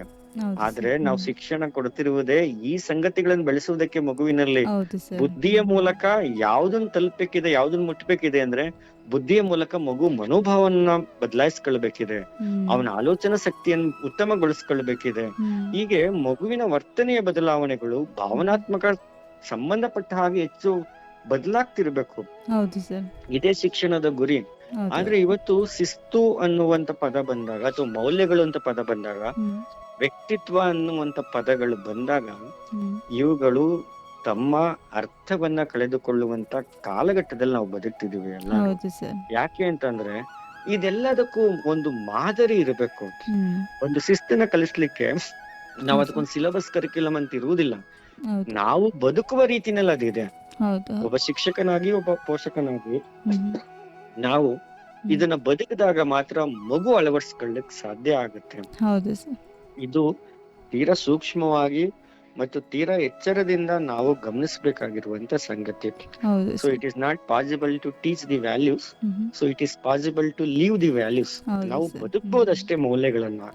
ಆ ಬದುಕಿದಾಗ ಖಂಡಿತ ಮಗು ಅದನ್ನ ಅಳವಡಿಸ್ಕೊಳ್ತಾನೆ, ಮಗು ಗಮನಿಸ್ತಾನೆ. ಒಂದು ಯಾವ ಪಾಠಗಳನ್ನ ನಾವು ಹೇಳ್ತೀವಿ ಮಕ್ಳುಗಳಿಗೆ, ಈ ಪಾಠಗಳು ನಮ್ಮ ಬದುಕಾಗದೆ ಹೊರತು ಈ ತರದ ಮಾದರಿಗಳೆಲ್ಲೂ ಮಕ್ಳುಗಳಿಗೆ ಸಿಗುವುದಿಲ್ಲ. ಹೌದು ಸರ್. ಒಂದು ಸತ್ಯ ಅಂತ ಅಂದಾಗ ನಾವು ಹರಿಶ್ಚಂದ್ರನ್ ಉದಾಹರಣೆ ತಗೊಳ್ತೀವಿ, ಹ್ಮ್. ಅಹಿಂಸೆ ಅಂದ್ರೆ ಗಾಂಧಿ ಅಂತೀವಿ, ಹ್ಮ್. ಶಾಂತಿ ಅಂದ್ರೆ ಬುದ್ಧ ಅಂತ ಹೇಳ್ತಿದೀವಿ, ತ್ಯಾಗ ಅಂದ್ರೆ ಭಗತ್ ಸಿಂಗ್ ಅಂತ ಹೇಳ್ತಿದೀವಿ. ಹ್ಮ್. ಹಿಂಗೆ ನಾವು ಗತಕಾಲದ ಯಾವುದೋ ಉದಾಹರಣೆಗಳನ್ನ ಬಳಸ್ತಿದೀವಿ ಹೊರತು ಹ್ಮ್. ಈ ಯಾವುದೇ ಮೌಲ್ಯಗಳಿಗೆ ನಾವು ಉದಾಹರಣೆಯಾಗಿ ನಿಂತ್ಕೊಳ್ತಿಲ್ಲ. ಇವತ್ತು ನಮ್ಮ ಹ್ಮ್. ದುರಂತ ಇದು. ಹೌದು. ಶಿಕ್ಷಕ ಸತ್ಯಕ್ಕೆ ಉದಾಹರಣೆ ಆಗಿರ್ಬೇಕು, ಶಿಕ್ಷಕ ಮೊದಲು ಸಮಯ ಪಾಲನೆಗೆ ಉದಾಹರಣೆ ಆಗಿರ್ಬೇಕು, ಹ್ಮ್. ಅಥವಾ ನೇರ ನಿದರ್ಶನವಾಗಿರ್ಬೇಕು. ಹೌದು. ಒಂದು ತಾಯ್ತನದ ಪ್ರೀತಿ ಅಂತಂದ್ರೆ ಅದು ಗುರುವಿನ ಮೂಲಕನೇ ಮಕ್ಳುಗಳಿಗೆ ಸಿಗ್ಬೇಕು. ಹ್ಮ್. ಹ್ಮ್. ಒಬ್ಬ ಶಿಕ್ಷಕಿ ಮಾತ್ರ ಮಗುವಿಗೆ ಈ ತಾಳ್ಮೆಯ ಪಾಠವನ್ನ ತಾನು ಬದುಕೋದ್ರ ಮೂಲಕ ಕಲಿಸ್ಬೋದು ಹೊರತು ಹ್ಮ್. ಇದಕ್ ನಾವು ಒಂದು ಪಿಕ್ಚರ್ ತೋರಿಸ್ತೀವಿ, ವಿಡಿಯೋ ತೋರಿಸ್ತೀವಿ, ಟೂರು ಕರ್ಕೊಂಡು ಹೋಗ್ತಿದೀವಿ, ಸಿನಿಮಾ ತೋರಿಸ್ತೀವಿ, ಇದು ಖಂಡಿತ ಸಾಧ್ಯ ಇಲ್ಲ. ಅದು ಹೌದು ಸರ್. ಪ್ರತಿಯೊಂದಕ್ಕೂ ನಾವು ನೇರವಾದ ಮಾದರಿಗಳು ಆದಾಗ ಮಾತ್ರ ಹ್ಮ್. ನಾವು ಇದನ್ನೆಲ್ಲವನ್ನು ಮಕ್ಕಳಲ್ಲಿ ನಿರೀಕ್ಷೆ ಮಾಡ್ಲಿಕ್ಕೆ ಸಾಧ್ಯ ಆಗ್ತದೆ. ಹ್ಮ್. ನಮ್ಗೇನಾಗ್ತಿದೆ ಅಂದ್ರೆ ನಮ್ಗೆ ಈ ಮೌಲ್ಯಗಳ ಜೊತೆ ಬದುಕ್ಲಿಕ್ಕೆ ನಮ್ ಕೈಲಿ ಆಗ್ತಿಲ್ಲ, ಹೌದು. ಮತ್ತೆ ಅದನ್ನ ನಾವು ಮಕ್ಳ ಮೂಲಕ ನಿರೀಕ್ಷೆ ಮಾಡ್ಲಿಕ್ಕೂ ಸಾಧ್ಯ ಆಗುದಿಲ್ಲ. ಇದು ಲರ್ನಿಂಗ್ ಗ್ಯಾಪ್ ಅಂತ ಅಥವಾ ಜನರೇಷನ್ ಗ್ಯಾಪ್ ಅಂತ ಕರಿತಿದೀವಲ್ಲ ನಾವು. ಹೌದು ಸರ್. ಒಂದು ತಲೆಮಾರಿನಿಂದ ಮತ್ತೊಂದು ತಲೆಮಾರಿಗೆ ಯಂತ್ರಗಳು ಹೆಚ್ಚಾಗ್ತಿದೆ. ಹೌದು. ನಾವು ಹುಟ್ಟಿ ಬೆಳೆದ ಪರಿಸರದಲ್ಲಿ ಅದು ಮನೆ ಹ್ಮ್. ಅಥವಾ ಊರು ಹಾ. ಅಥವಾ ಸಮುದಾಯ ಅಥವಾ ಶಾಲೆ ಯಾವುದೇ ಸಂದರ್ಭದಲ್ಲಿ ಮಗುವಿಗೆ ಇಂಥ ವ್ಯಕ್ತಿತ್ವಗಳನ್ನ ಗುರುತಿಸುವ ಅವಕಾಶಗಳು ಹೆಚ್ಚಿತ್ತು ಅಥವಾ ಸಿಗ್ಬೇಕಿತ್ತು. ಹ್ಮ್. ಅಥವಾ ಹೌದು ನಾವು ಸರ್. ಅದು ಲಿವಿಂಗ್ ಎಕ್ಸಾಂಪಲ್ ಗಳು ಸಿಗದೆ ಇದ್ದಾಗ ಮಾತ್ರ ನಾವು ಪುಸ್ತಕದ ಮೂಲಕನೋ, ಟಿವಿ ಮೂಲಕನೋ, ಸಿನಿಮಾದ ಮೂಲಕನೋ, ಕಥೆಗಳ ಮೂಲಕನೋ, ರಾಮಾಯಣ ಮಹಾಭಾರತ ಅಂತ ಕಾವ್ಯಗಳ ಮೂಲಕ ಇಂಥ ಉದಾತ್ತ ವ್ಯಕ್ತಿತ್ವಗಳ ಬಗ್ಗೆ ನಾವು ಪಾಠ ಮಾಡ್ಬೋದು. ಹಾ ಸರ್. ಆದ್ರೆ ಮಗುವಿಗೆ ಇನ್ಫ್ಲೂಯೆನ್ಸ್ ಆಗೋದು ಯಾವಾಗ ಅಂತಂದ್ರೆ ಇದನ್ನೆಲ್ಲ ನೇರವಾಗಿ ನೋಡಿದಾಗ ಮಾತ್ರ. ಹೌದು ಸರ್. ಈ ಬದುಕುಗಳ ದರ್ಶನವಾಗ್ಬೇಕು ಮಗುವಿಗೆ. ಹೌದು ಸರ್. ಹಂಗೆ ನಾವು ಬದುಕಿದಾಗ ಮಾತ್ರ, ಹ್ಮ್. ಒಂದು ಉನ್ನತ ಮೌಲ್ಯದೊಂದಿಗೆ ಹ್ಮ್. ನಾವು ಬದುಕಿಕೊಂಡಾಗ ಮಾತ್ರ ಹ್ಮ್. ಈ ಬದುಕು ಮಕ್ಳುಗಳಿಗೆ ಎಟ್ಕತ್ತೆ, ಮಕ್ಳುಗಳಿಗೆ ಕೇಳಿಸುತ್ತೆ, ಮಕ್ಳುಗಳು ಕಾಣಿಸುತ್ತೆ. ಹೌದು ಸರ್. ಆ ಮೂಲಕ ಮಕ್ಳುಗಳು ಪ್ರಭಾವಕ್ಕೊಳಗಾಗ್ತಾರೆ ಹೊರತು ನಾವು ಬರೀ ಪಾಠ ಮಾಡಿದ್ರೆ ಖಂಡಿತ ಸಾಧ್ಯ ಆಗುದಿಲ್ಲ. ಹಾಗೆ ಸರ್, ಈಗ ಮಕ್ಕಳಲ್ಲಿ ಆತ್ಮವಿಶ್ವಾಸವನ್ನ ಬೆಳೆಸೋದ್ರಲ್ಲಿ ಕುಟುಂಬದ ಸಹಕಾರ ಹೇಗಿರ್ಬೇಕು ಅಂತ ಹೇಳ್ತೀರಾ ಸರ್? ಓಕೆ, ಒಳ್ಳೆ ಪ್ರಶ್ನೆ ಇದೆ. ಹೌದು ಸರ್. ಆತ್ಮವಿಶ್ವಾಸ ಅನ್ನುವುದೇ ಅದು ಒಂದು ಮೌಲ್ಯನೇ. ಅದು ಹೌದು. ಇಲ್ಲಿ ಮಕ್ಕಳುಗಳಿಗೆ ಇವತ್ತಿನ ಸಂದರ್ಭದಲ್ಲಿ they are intellectually rich. So as of the present data ಅಂದ್ರೆ ಇತ್ತೀಚಿನ ದತ್ತಾಂಶಗಳನ್ನ ನೋಡಿದಾಗ ಏನಾಗುತ್ತೆ, ಮಕ್ಕಳು ಬೌದ್ಧಿಕವಾಗಿ ಬಹಳ ಉನ್ನತ ಮಟ್ಟದಲ್ಲಿ ಇದ್ದಾರೆ. ಸರಾಸರಿ ಭಾರತದಲ್ಲಿ ಕಲಿಯುವಂತ ಮಕ್ಕಳ ಬುದ್ಧಿಶಕ್ತಿ ಸರಾಸರಿ ಇವತ್ತು 70ರಿಂದ 90 ತನಕ ಹೋಗಿದೆ. ಅಂದ್ರೆ ಹುಟ್ಟನೆ ಬುದ್ಧಿವಂತರಿದ್ದಾರೆ ಮಕ್ಕಳು. ಆದ್ರೆ ಅದ್ರಾಚೆಗೆ ಮಕ್ಳು ಬದುಕ್ಲಿಕ್ಕೆ ಬೇರೆ ಸಂಗತಿಗಳ ಅವಶ್ಯಕತೆ ಇದೆ. ಇದನ್ನೇ ನಾವು ಶೈಕ್ಷಣಿಕವಾಗಿ ಅದನ್ನ ನಾವು ಭಾವನಾತ್ಮಕ ವಲಯ ಅಂತ ಕರೀತಿದೀವಿ. ಅಂದ್ರೆ ನಾವು ಮಕ್ಕಳಲ್ಲಿ ಬೆಳೆಸ್ಬೇಕಾಗಿರುವಂತ ಆಸಕ್ತಿ, ಮೌಲ್ಯಗಳು, ಮನೋಭಾವಗಳು, ಅಭ್ಯಾಸಗಳು, ಒಟ್ಟಾರೆಯಾಗಿ ವ್ಯಕ್ತಿತ್ವ. ಸೊ ಇದೆಲ್ಲವೂ ಇದರಲ್ಲಿ ನೀವು ಒಂದು ಉದಾಹರಣೆ ಆತ್ಮವಿಶ್ವಾಸ ಅಂತ ಕರಿಬಹುದಷ್ಟೇ. ಅದರಲ್ಲಿ ಇದನ್ನ ಬೆಳೆಸ್ಲಿಕ್ಕೆ ನಾವು ಏನ್ ಮಾಡ್ಬೇಕಿದೆ ಗೊತ್ತು. ನಮ್ಗೆ ಎಜುಕೇಶನ್ ಇಸ್ ಫಾರ್ ಲೈಫ್ ಅನ್ನೋದನ್ನ ಡಿಫೈನ್ ಮಾಡ್ಕೊಳಕ್ ಆಗ್ತಿಲ್ಲ ನಮ್ಗೆ. ಶಿಕ್ಷಣ ಏನಕ್ ಬೇಕು ಅಂತಂದ್ರೆ ಶಿಕ್ಷಣ ಬದುಕಿಗಾಗಿಯೇ ಬೇಕು, ಬದುಕುವುದಕ್ ಬೇಕಷ್ಟೇ. ಕುವೆಂಪು ತುಂಬಾ ಒಳ್ಳೆ ಮಾತಿದೆ, ಇಂತಹ ಸುಂದರ ಪ್ರಾತಃ ಕಾಲದಿ ಜೀವಿಗೆ ಜೀವಿಸುವುದಕ್ಕಿಂತ ಪರಮಧ್ಯೇಯ ಮತ್ತೊಂದಿಲ್ಲ ಅಂತ. ಅಂದ್ರೆ ಬದುಕುವುದೇ ಈ ಬದುಕಿನ ಬಹುದೊಡ್ಡ ಗುರಿ ಆಗ್ಬೇಕು. ಬದುಕ್ಬೇಕಂತಂದ್ರೆ ನನ್ಗೇನಿರ್ಬೇಕು, ಅಪಾರವಾದ ಜ್ಞಾನ ಇರ್ಬೇಕು ಅಥವಾ ಪ್ರೀತಿ ಇರ್ಬೇಕು ಬದುಕಿನ ಕುರಿತು. ನಮ್ಗೊಂದು ಜ್ಞಾನ ಇರ್ಬೇಕು. ಪ್ರೀತಿ ಅಂದ್ರೆ ಅದು ಮತ್ತೊಂದು ಆಯಾಮ, ಅದು ಜ್ಞಾನ. ಸೊ ಇವೆರಡು ಪಡ್ಕೊಂಡಾಗ ಖಂಡಿತ ನಮಗ್ ಬದುಕ್ಲಿಕ್ಕೆ ಒಂದು ಆತ್ಮವಿಶ್ವಾಸ ಬರುತ್ತೆ. ನಮ್ಗೆ ಪ್ರೀತಿಯದ್ದೇ ಕೊರತೆ ಇವತ್ತು. ಆ ಪ್ರೀತಿ ಕೊರತೆ ಆಗ್ತಿದೆ ಅಂತಂದ್ರೆ ಜ್ಞಾನದ ಕೊರತೆ ಆಗ್ತಿದೆ. ಬುದ್ಧಿವಂತ ಇದ್ದಾನೆ, ಆದ್ರೆ ಪರಿಪೂರ್ಣವಾದ ಜ್ಞಾನ ಪಡ್ಕೊಳ್ತಿಲ್ಲ ನಾವು. ಆ ಬುದ್ಧಿವಂತಿಕೆಯನ್ನ ತುಂಬಾ ಸೀಮಿತ ಮಾಡ್ತಿದೀವಿ, ಪಠ್ಯ ವಸ್ತುವಿಗಷ್ಟೇ ಸೀಮಿತ ಮಾಡ್ತಿದೀವಿ, ಅಥವಾ ಇನ್ನು ಮುಂದುವರೆದು ಪರೀಕ್ಷೆಗಷ್ಟೇ ಸೀಮಿತ ಮಾಡ್ತಿದೀವಿ. ಆದ್ರೆ ಪರೀಕ್ಷೆಯನ್ನ ಎದುರಿಸುವ ಇದಕ್ ಬೇಕಾಗಿರುವಂತಹ ಒಂದು ಧೈರ್ಯವನ್ನ ನಾವು ಮಕ್ಳುಗಳಿಗೆ ಬದುಕನ್ನ ಎದುರಿಸ್ಲಿಕ್ಕೂ ತುಂಬಬೇಕಿದೆ. ಯಾಕೆಂದ್ರೆ ಮಕ್ಳನ್ನ ಪ್ರಿಪೇರ್ ಮಾಡ್ತಿರೋದು ಕೇವಲ ಪರೀಕ್ಷೆ ಎನ್ನುವ ರೇಸ್ಗಲ್ಲ, ಬದುಕು ಅನ್ನುವಂತಹ ಒಂದು ಬಹುದೊಡ್ಡ ವೇದಿಕೆ ಇದೆಯಲ್ಲ, ಅಥವಾ ಬಹುದೊಡ್ಡ ಸ್ಪರ್ಧೆ ಇದೆ. ಅದು ಒಂದು ಬಹುದೊಡ್ಡ ಯುದ್ಧ ಅಂತ ನಾವು ಪರಿಕಲ್ಪಿಸುವುದಾದ್ರೆ ಆ ಸವಾಲುಗಳನ್ನ ಎದುರಿಸ್ಲಿಕ್ಕೆ ಮಗುವನ್ನ ಪ್ರಿಪೇರ್ ಮಾಡ್ಬೇಕು ಹೊರತು ಬರೀ ಪರೀಕ್ಷೆಗಷ್ಟೇ ಸೀಮಿತ ಮಾಡಬಾರ್ದು ಮಗು. ಯಾಕೆಂದ್ರೆ ಪರೀಕ್ಷೆ ಮುಗಿದ ನಂತರ ಮಗುವಿನ ಪಾಲ್ಗೊಂದು ದೊಡ್ಡದೊಂದು ಬದುಕಿದೆ, ಭವಿಷ್ಯ ಇದೆ. ಅವನು ನಡೆದು ಕ್ರಮಿಸ್ಬೇಕಾಗಿರುವಂತ ಬಹು ಉದ್ದದ ಹಾದಿ ಇದೆ. ಅಂತ ಹಾದಿನಲ್ಲಿ ಮಗು ಬದುಕ್ಲಿಕ್ಕೆ ಬೇಕಾಗಿರುವಂತ ಒಂದು ಸ್ಫೂರ್ತಿಯನ್ನ, ಮಾದರಿಯನ್ನ ಮಕ್ಳ ಮನಸ್ಸಿನಲ್ಲಿ ತುಂಬಬೇಕಿದೆ. ಮೇಡಮ್, ಹೌದು ಇವತ್ತು ಮಕ್ಳುಗಳಿಗೆ ಏನ್ ಬೇಕಿದೆ, ಮುಖ್ಯವಾಗಿ ಏನ್ ಬೇಕಿದೆ ಅನ್ನೋದನ್ನ ನಾವು ತೀರಾ ಅರ್ಥ ಮಾಡ್ಕೊಳ್ಬೇಕಾಗಿರೋದು. ಯಾಕೆ ಅಂದ್ರೆ ಮಕ್ಳು ಮನಸ್ಸಿನಲ್ಲಿ ಅಥವಾ ಹೃದಯದಲ್ಲಿ ನಾವು ಪ್ರೀತಿಗಳನ್ನೇ ತುಂಬುತ್ತಿಲ್ಲ ನಾವು, ಹೌದು ಅಥವಾ ಪ್ರೀತಿಗೆ ಸಮನಾದಂತ ಜ್ಞಾನವನ್ನ ಇದನ್ನ ತುಂಬಿದ್ರೆ ಎಲ್ಲವೂ ತನ್ನಿಂತಾಲೆ ಬರುತ್ತೆ. ಹೌದು ಇವತ್ತು ಹೌದು ಸರ್. ಮಕ್ಕಳು ನಮ್ಮ ಕ್ಲಾಸ್ ರೂಮ್ ನಲ್ಲಿ ಬರ್ದಿಟ್ಟಿದ್ರು, ವಿದ್ಯಾರ್ಥಿಗಳನ್ನ ಭತ್ತ ತುಂಬುವ ಚೀಲಗಳನ್ನಾಗಿ ಮಾಡಬೇಡಿ, ಭತ್ತ ಬೆಳೆಯುವ ಗದ್ದೆಗಳನ್ನಾಗಿ ಮಾಡಿ ಅಂತ. ಅದು ಕುವೆಂಪು ಅವ್ರ ಮಾತು. ಹೌದು ಸರ್. ಅಂದ್ರೆ ಬರೀ ಇನ್ಫಾರ್ಮೇಶನ್ ಸ್ಟೋರೇಜ್, ಒಂದು ಮೆಮೊರಿ ಚಿಪ್ ತರ ಮಾಡ್ತಿದೀವಿ ಮಕ್ಳು ಬ್ರೈನ್ ಅನ್ನ. ಅದ್ರ ಬದಲು ಮಕ್ಕಳಲ್ಲಿ ಪ್ರೀತಿಯನ್ನು ತುಂಬಿ ಅದೆಲ್ಲವೂ ತಂದು ಕೊಡುತ್ತೆ. ಆ ಪ್ರೀತಿ ಯಾವ್ದ್ರ ಮೂಲಕ ಬರುತ್ತೆ ಅಂದ್ರೆ ಜ್ಞಾನದ ಮೂಲಕ ಬರುತ್ತೆ. ಮಗು ಸಹಜವಾಗಿ ಬೆಳೆಯುವುದನ್ನ ಅಥವಾ ಬೆಳಿಲಿಕ್ಕೆ ಬೇಕಾಗಿರುವಂತ ಪರಿಸರವನ್ನ, ಮಗು ಒಂದು ಹೂ ಅರಳೋದನ್ನ ನೋಡುವ ಅಭ್ಯಾಸವನ್ನ ಮಾಡಿಸಿ, ಮಗು ಒಂದು ಹಾಡನ್ನು ಕೇಳುವಂತ ಒಂದು ಸಮಯವನ್ನ, ಸ್ಪೇಸ್ ಅನ್ನು ಕ್ರಿಯೇಟ್ ಮಾಡ್ಕೊಡಿ. ಮಗು ತಾನು ಇಷ್ಟಪಟ್ಟ ಹಾಡನ್ನ, ಆಟವನ್ನ ಆಡ್ಲಿಕ್ಕೆ ಅನುವು ಮಾಡ್ಕೊಡಿ. ತನ್ನ ಗೆಳೆಯತಿಯರ ಜೊತೆ ಕೂಡಿ ಬೆರ್ತು ಕಲ್ತು ಕುಣಿದಾಡುವಂತಹ ಈ ಕ್ರಿಯೆಗಳಲ್ಲಿ ಮಗುವನ್ನ ನೀವು ಪದೇ ಪದೇ ಎಂಗೇಜ್ ಮಾಡ್ತಿದ್ರೆ ಆತ್ಮವಿಶ್ವಾಸ ತನ್ನಿಂತಾನೆ ಬರುತ್ತೆ. ಮತ್ತೆ ಮಕ್ಳುಗಳಿಗೆ ಅತಿಯಾದ ಶ್ರೀಮಂತಿಕೆಯನ್ನ ತೋರಿಸ್ಬೇಡಿ. ಮಕ್ಳುಗಳಿಗೆ ಅವಶ್ಯಕತೆಯನ್ನ ಮೀರಿದ ವಸ್ತುಗಳನ್ನ, ಬಟ್ಟೆಗಳನ್ನ, ಪ್ರೀತಿಯನ್ನ ಒದಗಿಸ್ಕೊಡ್ಬೇಡಿ. ಎಷ್ಟು ಅವಶ್ಯಕತೆ ಇದೆಯೋ ಅಷ್ಟನ್ನ ಮಕ್ಳುಗಳು ಕೊಡಿ. ಆ ಅವಶ್ಯಕತೆ ಮೀರಿದನ್ನ ನಾವು ಇವತ್ತು ಮಕ್ಕಳನ್ನ ಹಾಳು ಮಾಡ್ತಿರುವುದೇ ಈ ದೃಷ್ಟಿಕೋನದಲ್ಲಿ. ನಾವು ಅಗಾಧವಾಗಿ ಪ್ರೀತಿ ಕೊಡಿ, ಆದ್ರೆ ವಸ್ತುಗಳನ್ನ ಕೊಡಿಸ್ಬೇಕಾದ್ರೆ ತುಂಬಾ ಮಿತಿ ಇರ್ಲಿ. ಆ ಮಗುವಿಗೆ ಅವನಿಗೆ ಬದುಕ್ಲಿಕ್ಕೆ ಬೇಕಾಗಿರುವಂತಹ ಸಂಗತಿಗಳನ್ನ ಅವನೇ ಹುಡುಕಬೇಕು. ಅಂತದೊಂದು ಪರಿಸರವನ್ನ ಒದಗಿಸ್ಕೊಡಿ ಮಕ್ಕಳಲ್ಲಿ. ಇದು ಮುಖ್ಯ. ಅವನಿಗೆ ಬದುಕ್ಲಿಕ್ಕೆ ಒಂದು ಲೈಬ್ರರಿ ಬೇಕಾ, ಅದನ್ನ ಮಾಡ್ಕೊಡಿ. ಮಕ್ಳುಗಳಿಗೆ ಆಟ ಆಡ್ಲಿಕ್ಕೆ ಮೆಟೀರಿಯಲ್ಸ್ ಗಳು ಬೇಕಾ, ಅದನ್ನ ತಂದ್ಕೊಡಿ. ನೀವು ಇಂಥದನ್ನ ಪ್ರೀತಿ ಮಾಡಿ ಹೊರತು ಈ ಶ್ರೀಮಂತಿಕೆಯನ್ನು ಪ್ರದರ್ಶನ ಮಾಡುವಂತ ಸಾಮಗ್ರಿಗಳನ್ನ ಮಕ್ಳಿಗೆ ದುಬಾರಿ ಬಟ್ಟೆ ಕೊಡ್ಸೋದು, ದುಬಾರಿ ಚಪ್ಪಲಿ ಶೂ ಕೊಡ್ಸೋದು, ಮೊಬೈಲ್ ಕೊಡ್ಸೋದು, ಬೈಕ್ ಕೊಡ್ಸೋದು, ಸೈಕಲ್ ಕೊಡ್ಸುವುದು, ಈ ತರದ್ ಏನೇನೋ ಆಟಿಕೆ ಸಾಮಾನುಗಳನ್ನು ಕೊಡ್ಸುವುದು, ವಿಪರೀತ ಖರ್ಚು ಮಾಡೋದು, ಈ ತರದನ್ನೆಲ್ಲ ಮಾಡಿ ಮಾಡಿ ಮಕ್ಳುಗಳಿಗೆ ಒಂದು ಬದುಕಿನ ಕಡೆಗೆ ಹಸಿವಿನ ನೋಟವೇ ಇಲ್ಲ, ಅಥವಾ ಜ್ಞಾನದ ಹಸಿವು ಮಕ್ಳುಗಳಿಗೆ ಬರ್ತಿಲ್ಲ. ಈ ಹಸಿವು ಗೊತ್ತಾಗದೆ ಹೊರತು ಈ ಆತ್ಮವಿಶ್ವಾಸ ಯಾವತ್ತಿಗೂ ಬರುವುದಿಲ್ಲ ಮಕ್ಕಳಲ್ಲಿ. ಸೊ ತೀರಾ ಅಗತ್ಯವಲ್ಲದನ್ನ ಮಗುವಿನ ಮುಂದೆ ಪ್ರದರ್ಶನ ಮಾಡುವಂತ ಪ್ರಯತ್ನಗಳನ್ನ ಮಾಡಬಾರ್ದು. ಮಕ್ಳುಗಳಿಗೆ ಎಲ್ಲಗಳು ಪರಿಚಯ ಆಗ್ಬೇಕು. ಮಗುವಿಗೆ ಹಸಿವು ಗೊತ್ತಾಗ್ಬೇಕು, ಮಗುವಿಗೆ ಅಜ್ಞಾನದ ಪರಿಚಯ ಆಗ್ಬೇಕು, ಮಗುವಿಗೆ ಬಡತನ ಗೊತ್ತಿರ್ಬೇಕು, ಮಕ್ಳುಗಳಿಗೆ ಅಸಹಾಯಕತೆ, ಸೋಲುಗಳು ಅಭ್ಯಾಸವಾಗ್ಬೇಕು. ನಾವು ಇದನ್ನೆಲ್ಲಾನು ಮರೆಮಾಚ್ತಿರ್ತೀವಿ, ತಪ್ಪು ಇದು. ಮಗುವಿಗೆ ಇದೆಲ್ಲ ಸ್ವಾಭಾವಿಕವಾಗಿ ಅರ್ಥ ಮಾಡ್ಕೊಂಡಾಗ ಇದನ್ನ ಎದುರಿಸುವ ಸಾಮರ್ಥ್ಯವೋ ಆತ್ಮವಿಶ್ವಾಸವೋ ತನ್ನಿಂತಾನೆ ಸ್ವಾಭಾವಿಕವಾಗಿ ಬರುತ್ತೆ. ಇದು ಹೊರಗಡೆಯಿಂದ ತುಂಬುವಂತ ಕ್ರಮವಲ್ಲ, ಇದು ಮಗುವಿನ ಒಳಗಿಂದ ಬೆಳೆಯುವಂತಹ ಕ್ರಮ. ಅದಕ್ಕೆ ಬೇಕಾಗಿರುವ ಪರಿಸರವನ್ನಷ್ಟೇ ನಾವು ಒದಗಿಸ್ಕೊಡ್ಬೋದು. ಹೌದು ಸರ್, ಮೊದಲೇ ಹೇಳಿದ್ರಿ. ಅಂದ್ರೆ ಈಗಿನ ಪೋಷಕರು ಅಂತಂದ್ರೆ ಸರ್, ಪರೀಕ್ಷೆನೇ ಒಂದು ಜೀವನ ಅಂತ ತಿಳ್ಕೊಬಿಟ್ಟಿದ್ದಾರೆ. ಅದರಿಂದ ಆಚೆಗೆ ಬದುಕಿದೆ ಅನ್ನೋದ್ರ ಬಗ್ಗೆ ಪೋಷಕರು ಮಕ್ಕಳಿಗೆ ಹೇಳ್ಕೊಡ್ಬೇಕು ಸರ್ ಮೊದಲಾಗಿ. ಹಾಗೇನೆ ಹೇಳಿದ್ರಿ, ಈಗ ಮಕ್ಕಳು ಅವಶ್ಯಕತೆಗಿಂತ ಮೀರಿ ಪೋಷಕರು ಏನೆಲ್ಲ ಕೊಡಿಸ್ತಾರೆ, ಆಗ ಮಾಡೋದ್ರನ್ನೇ ಬದುಕಿನ ಅರ್ಥ ಮಕ್ಕಳಿಗೆ ಗೊತ್ತಾಗೋದಿಲ್ಲ ಅಂತ ಹೇಳಿದ್ರಿ. ಮಕ್ಕಳ ದೌರ್ಬಲ್ಯತೆಯನ್ನ ಗುರುತಿಸಿ ಸರಿಪಡಿಸುವಲ್ಲಿ ಕುಟುಂಬದ ಪಾತ್ರ ಏನಾಗಿರುತ್ತೆ ಸರ್? ಈ ದೌರ್ಬಲ್ಯ ಅಂತ ಬಂದಾಗ ಇಲ್ಲಿ ಬೇರೆ ಬೇರೆ ಅಂಶಗಳಿದೆ. ಒಂದು ಕಲಿಕಾ ದೌರ್ಬಲ್ಯಗಳಿರುತ್ತೆ ಮಗುವಿನಲ್ಲಿ, ಅಥವಾ ಮಾನಸಿಕ ದೌರ್ಬಲ್ಯಗಳಿರುತ್ತೆ, ಅಥವಾ ದೈಹಿಕ ಇತಿಮಿತಿಗಳಿರುತ್ತೆ ಮಗುವಿನಲ್ಲಿ. ಈ ರೀತಿನಲ್ಲಿ ನಾವು ಇದೆಲ್ಲವನ್ನು ಒಟ್ಟಾರೆಗೆ ಪರಿಗಣಿಸಬಹುದು ಅಂತಂದ್ರೆ, ಪ್ರಾಥಮಿಕ ಹಂತದಲ್ಲಿ ಮಗುವಿನಲ್ಲಿರುವ ಕಲಿಕಾ ಮಿತಿಗಳನ್ನು ಸ್ವಲ್ಪ ಅರ್ಥ ಮಾಡ್ಕೊಳ್ಬೇಕು ನಾವು. ಕಲಿಕಾ ಸಾಮರ್ಥ್ಯವೂ ಇದೆ, ಕಲಿಕಾ ಮಿತಿಗಳು ಇದೆ. ಇದನ್ನೆಲ್ಲ ಪತ್ತೆ ಹಚ್ಚಲಿಕ್ಕೆ ನಾವು ಶೈಕ್ಷಣಿಕವಾಗಿ ನೈದಾನಿಕ ಪರೀಕ್ಷೆಗಳು ಅಂತ ನಾವು ಕಂಡಕ್ಟ್ ಮಾಡ್ತಿದೀವಿ. ಅದ್ರ ಮೂಲಕ ಪತ್ತೆ ಮಾಡಬಹುದು. ಸೊ ಪ್ರತಿಯೊಂದು ಮಗುವಿನಲ್ಲೂ ಮಗು ಅನ್ನೋದೊಂದು ಇಂಡಿವಿಜುವಲ್ ಫ್ಯಾಕ್ಟರ್. ಇದೊಂದು ಕಾಮನ್ ಅಲ್ಲ. ಅದು ಎಲ್ಲಾರು ಇದ್ದ ಹಾಗೆ ಎಲ್ಲಾ ಮಕ್ಳುಗಳು ಇರ್ತಾರೆ ಅಂತಲ್ಲ. ಪ್ರತಿಯೊಂದು ಮಗು ವೈಯಕ್ತಿಕವಾಗಿ ಭಿನ್ನವಾಗಿರ್ತಾನೆ. ಆತನಿಗೆ ಅಥವಾ ಆಕೆಗೆ ಆಕೆಯದೇ ಆದಂತಹ ಸಾಮರ್ಥ್ಯಗಳು ಇರುತ್ತೆ, ಹಾಗೆ ಆಕೆಯದೇ ಆದಂತಹ ಮಿತಿಗಳು ಇರುತ್ತೆ. ಇದು ಪ್ರತಿಯೊಬ್ಬ ಮನುಷ್ಯನಿಗೂ ಸ್ವಾಭಾವಿಕವಾಗಿರುವಂತ ಲಕ್ಷಣ ಇದು. ಸೊ ಅದನ್ನ ನಾವು ಮೊದ್ಲು ಅರ್ಥ ಮಾಡ್ಕೊಳ್ಬೇಕು, ಮತ್ತೆ ಒಪ್ಕೊಳ್ಬೇಕು ನಾವು ಇದನ್ನ.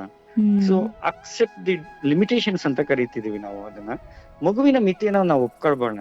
ಈಗ ನಮ್ ಮಗು ಭರತನಾಟ್ಯ ಮಾಡ್ಲಿಕ್ ಬರಲ್ಲಪ್ಪ, ಆದ್ರೆ ಅವ್ನ್ ಫೋರ್ಸ್ ಮಾಡ್ತೀವಿ, ನೀನು ಭರತನಾಟ್ಯ ಮಾಡೋ, ಪಕ್ಕದ ಮನೆ ಮಗು ಮಾಡುತ್ತೆ. ಹೌದು. ಸೊ ಪಕ್ಕದ ಮನೆ ಮಗು ಹಾಡ್ ಹೇಳುತ್ತೆ, ನೀನು ಹಾಡ್ ಹೇಳ್ಬೇಕು.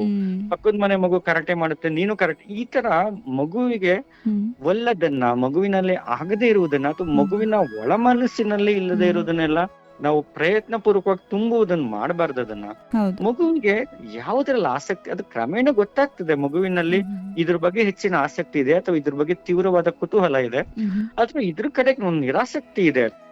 ಇಂಥದನ್ನ ನಾವು ಗುರ್ತಿಸ್ಕೊಳ್ಳುವಷ್ಟಾದ್ರೂ ನಮ್ಮಲ್ಲಿ ಒಂದಷ್ಟು ವಿವೇಚನೆ ಇರ್ಬೇಕು. ಸೊ ಎಲ್ಲಾ ಮಕ್ಳುಗಳನ್ನು ನಾವು ಒಂದು ಕಾಂಪಿಟೇಷನ್ಗೆ ಅಂತಾನೆ, ಒಂದ್ ಸ್ಪರ್ಧೆಗೆ ಅಂತಾನಷ್ಟೇ ನಾವು ಪ್ರಿಪೇರ್ ಮಾಡ್ತಿದೀವಿ. So don't prepare your child for a race, for an event. ಅದಕ್ಕಷ್ಟೇ ಅಲ್ಲ, ಮಗು ತನ್ನದೇ ಆದಂತ ರೀತಿನಲ್ಲಿ ಸ್ವಾಭಾವಿಕವಾಗಿ ಬೆಳೆಯುವುದಕ್ಕೆ ನಾವೊಂದು ವಾತಾವರಣವನ್ನು ಒದಗಿಸ್ಕೊಟ್ಟಾಗ ಮಾತ್ರ ಮಗುವಿನ ಏನು ಈ ದೌರ್ಬಲ್ಯಗಳ ಅರ್ಥ ಆಗತ್ತೆ. ಇದು ಕಲಿಕಾ ದೌರ್ಬಲ್ಯಗಳಿಗೆ ಸಂಬಂಧಪಟ್ಟದ ಅಂದ್ರೆ ಜೊತೆಗೆ ಮಾನಸಿಕವಾಗಿ ಮಗು ಎಲ್ಲಿಂದ ಬಳಲ್ತಿದ್ದಾನೆ ಮಗುಗೆ. ಇವತ್ತೆಲ್ಲ ತುಂಬಾ ಹೆಚ್ಚು ಮಾತಾಡ್ತಿದ್ವಿ, ಡಿಪ್ರೆಷನ್ಗೆ ಹೋಗ್ತಿದೆ ಮಗು ಲೋನ್ಲಿನೆಸ್ ಇದೆ, ಮಗುಗೆ ಆಂಗ್ಸೈಟಿ ಇಶ್ಯೂಸ್ ಗಳಿದೆ ಅಂತ ನಾವೆಲ್ಲ ಮಾತಾಡ್ತೀವಿ. ಸೈಕಲಾಜಿಕಲ್ ಪ್ರಾಬ್ಲಮ್ಗಳಿದು, ಮಾನಸಿಕ ದೌರ್ಬಲ್ಯಗಳಿದೆಲ್ಲ. ಈ ದೌರ್ಬಲ್ಯಗಳ ಬಗ್ಗೆ ನಮ್ಗೆ ಎಚ್ಚರ ಇರಬೇಕು. ಮಗು ಒಂಟಿಯಾಗಿ ಹೆಚ್ಚು ಬದುಕ್ತಿದ್ದಾನೆ ಅಥವಾ ಕುಟುಂಬದಲ್ಲಿ ಹೆಚ್ಚು ಭಾಗವಹಿಸ್ತಿಲ್ಲ ಅಂತಂದ್ರೆ ಮಗು ಖಂಡಿತ ಈ ತರದ ಏನೋ ಸಮಸ್ಯೆ ಇದೆ.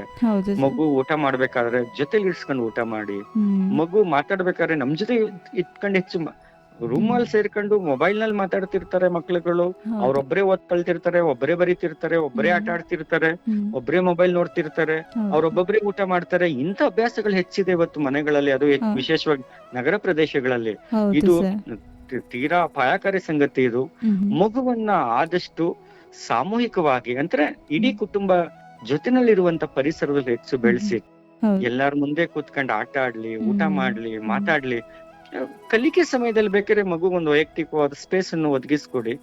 ಇದನ್ನ ಹೊರತುಪಡಿಸಿ ಈಗ ಈ ಅಭ್ಯಾಸಗಳನ್ನ ಮಾಡಿದಾಗ ಮಕ್ಕಳಲ್ಲಿ ಈ ಮಾನಸಿಕ ದೌರ್ಬಲ್ಯಗಳು ಕಡಿಮೆ ಆಗುತ್ತೆ. ಸೊ ಇದಕ್ಕೆಲ್ಲ ಹಲವಾರು ಆಯಾಮಗಳಿದೆ. ಒಟ್ಟಾರೆಯಾಗಿ ನಾವು ಬದುಕುವ ಶೈಲಿ ಇದೆಯಲ್ಲ ಇವತ್ತು, ಒಂದು ಅವಿಭಕ್ತ ಅಂತ ಕರಿತಿದ್ದೇವಲ್ಲ ನಾವು, ಅಥವಾ ಕೂಡು ಕುಟುಂಬ ಅಂತ ಕರಿತಿದ್ದೇವಲ್ಲ, ಇಂಥ ಪರಿಸರದಲ್ಲಿ ಮಗು ಬೆಳೆಯುವ ಹಾಗೆ ನಾವು ಪರಿಸರವನ್ನು ಒದಗಿಸ್ಕೊಟ್ರೆ ಖಂಡಿತ ಈ ಎಲ್ಲಾ ಸಮಸ್ಯೆಗಳನ್ನ ನಾವು ಕಡಿಮೆ ಮಾಡಬಹುದು ಅನ್ಸುತ್ತೆ. ಹೌದು ಸರ್, ಖಂಡಿತ ಸರ್. ಸರ್, ಹಾಗೇನೆ ಇಂದಿನ ದಿನಗಳಲ್ಲಿ ಅಂದ್ರೆ ಕುಟುಂಬಗಳು ಮಕ್ಕಳಿಗೆ ಹೆಚ್ಚು ಸಮಯನ ಕೊಡಬೇಕಾದ ಅವಶ್ಯಕತೆ ಇದೆಯಾ? ಹಾಗಿದ್ರೆ ಯಾಕೆ ಅಂತ ಹೇಳ್ತೀರಾ ಸರ್?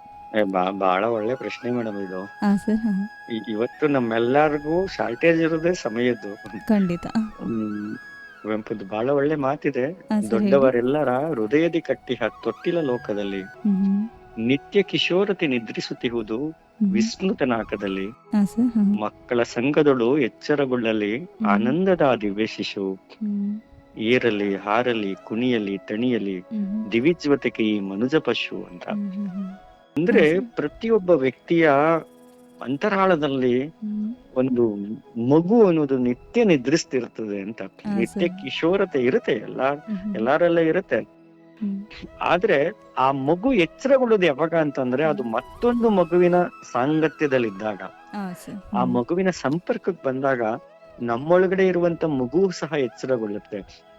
ಅಂತಹ ಮಗುವನ್ನ ನಾವು ಎಲ್ಲಿಗೆ ಏರಿಸ್ಬೇಕಿದೆ ಅಂದ್ರೆ ದಿವಿಜ್ವತಕ್ಕೆ ಅಂತ, ಅಂದ್ರೆ ಒಂದು ಮಗು ಏರಿಕೊಳ್ಳಬಹುದಾದಂತ ಅಥವಾ ಹತ್ತಿಬೇಕಾಗಿರುವಂತ ಎತ್ತರದ ಬಗ್ಗೆ ಕುವೆಂಪು ಮಾತಾಡ್ತಾರೆ.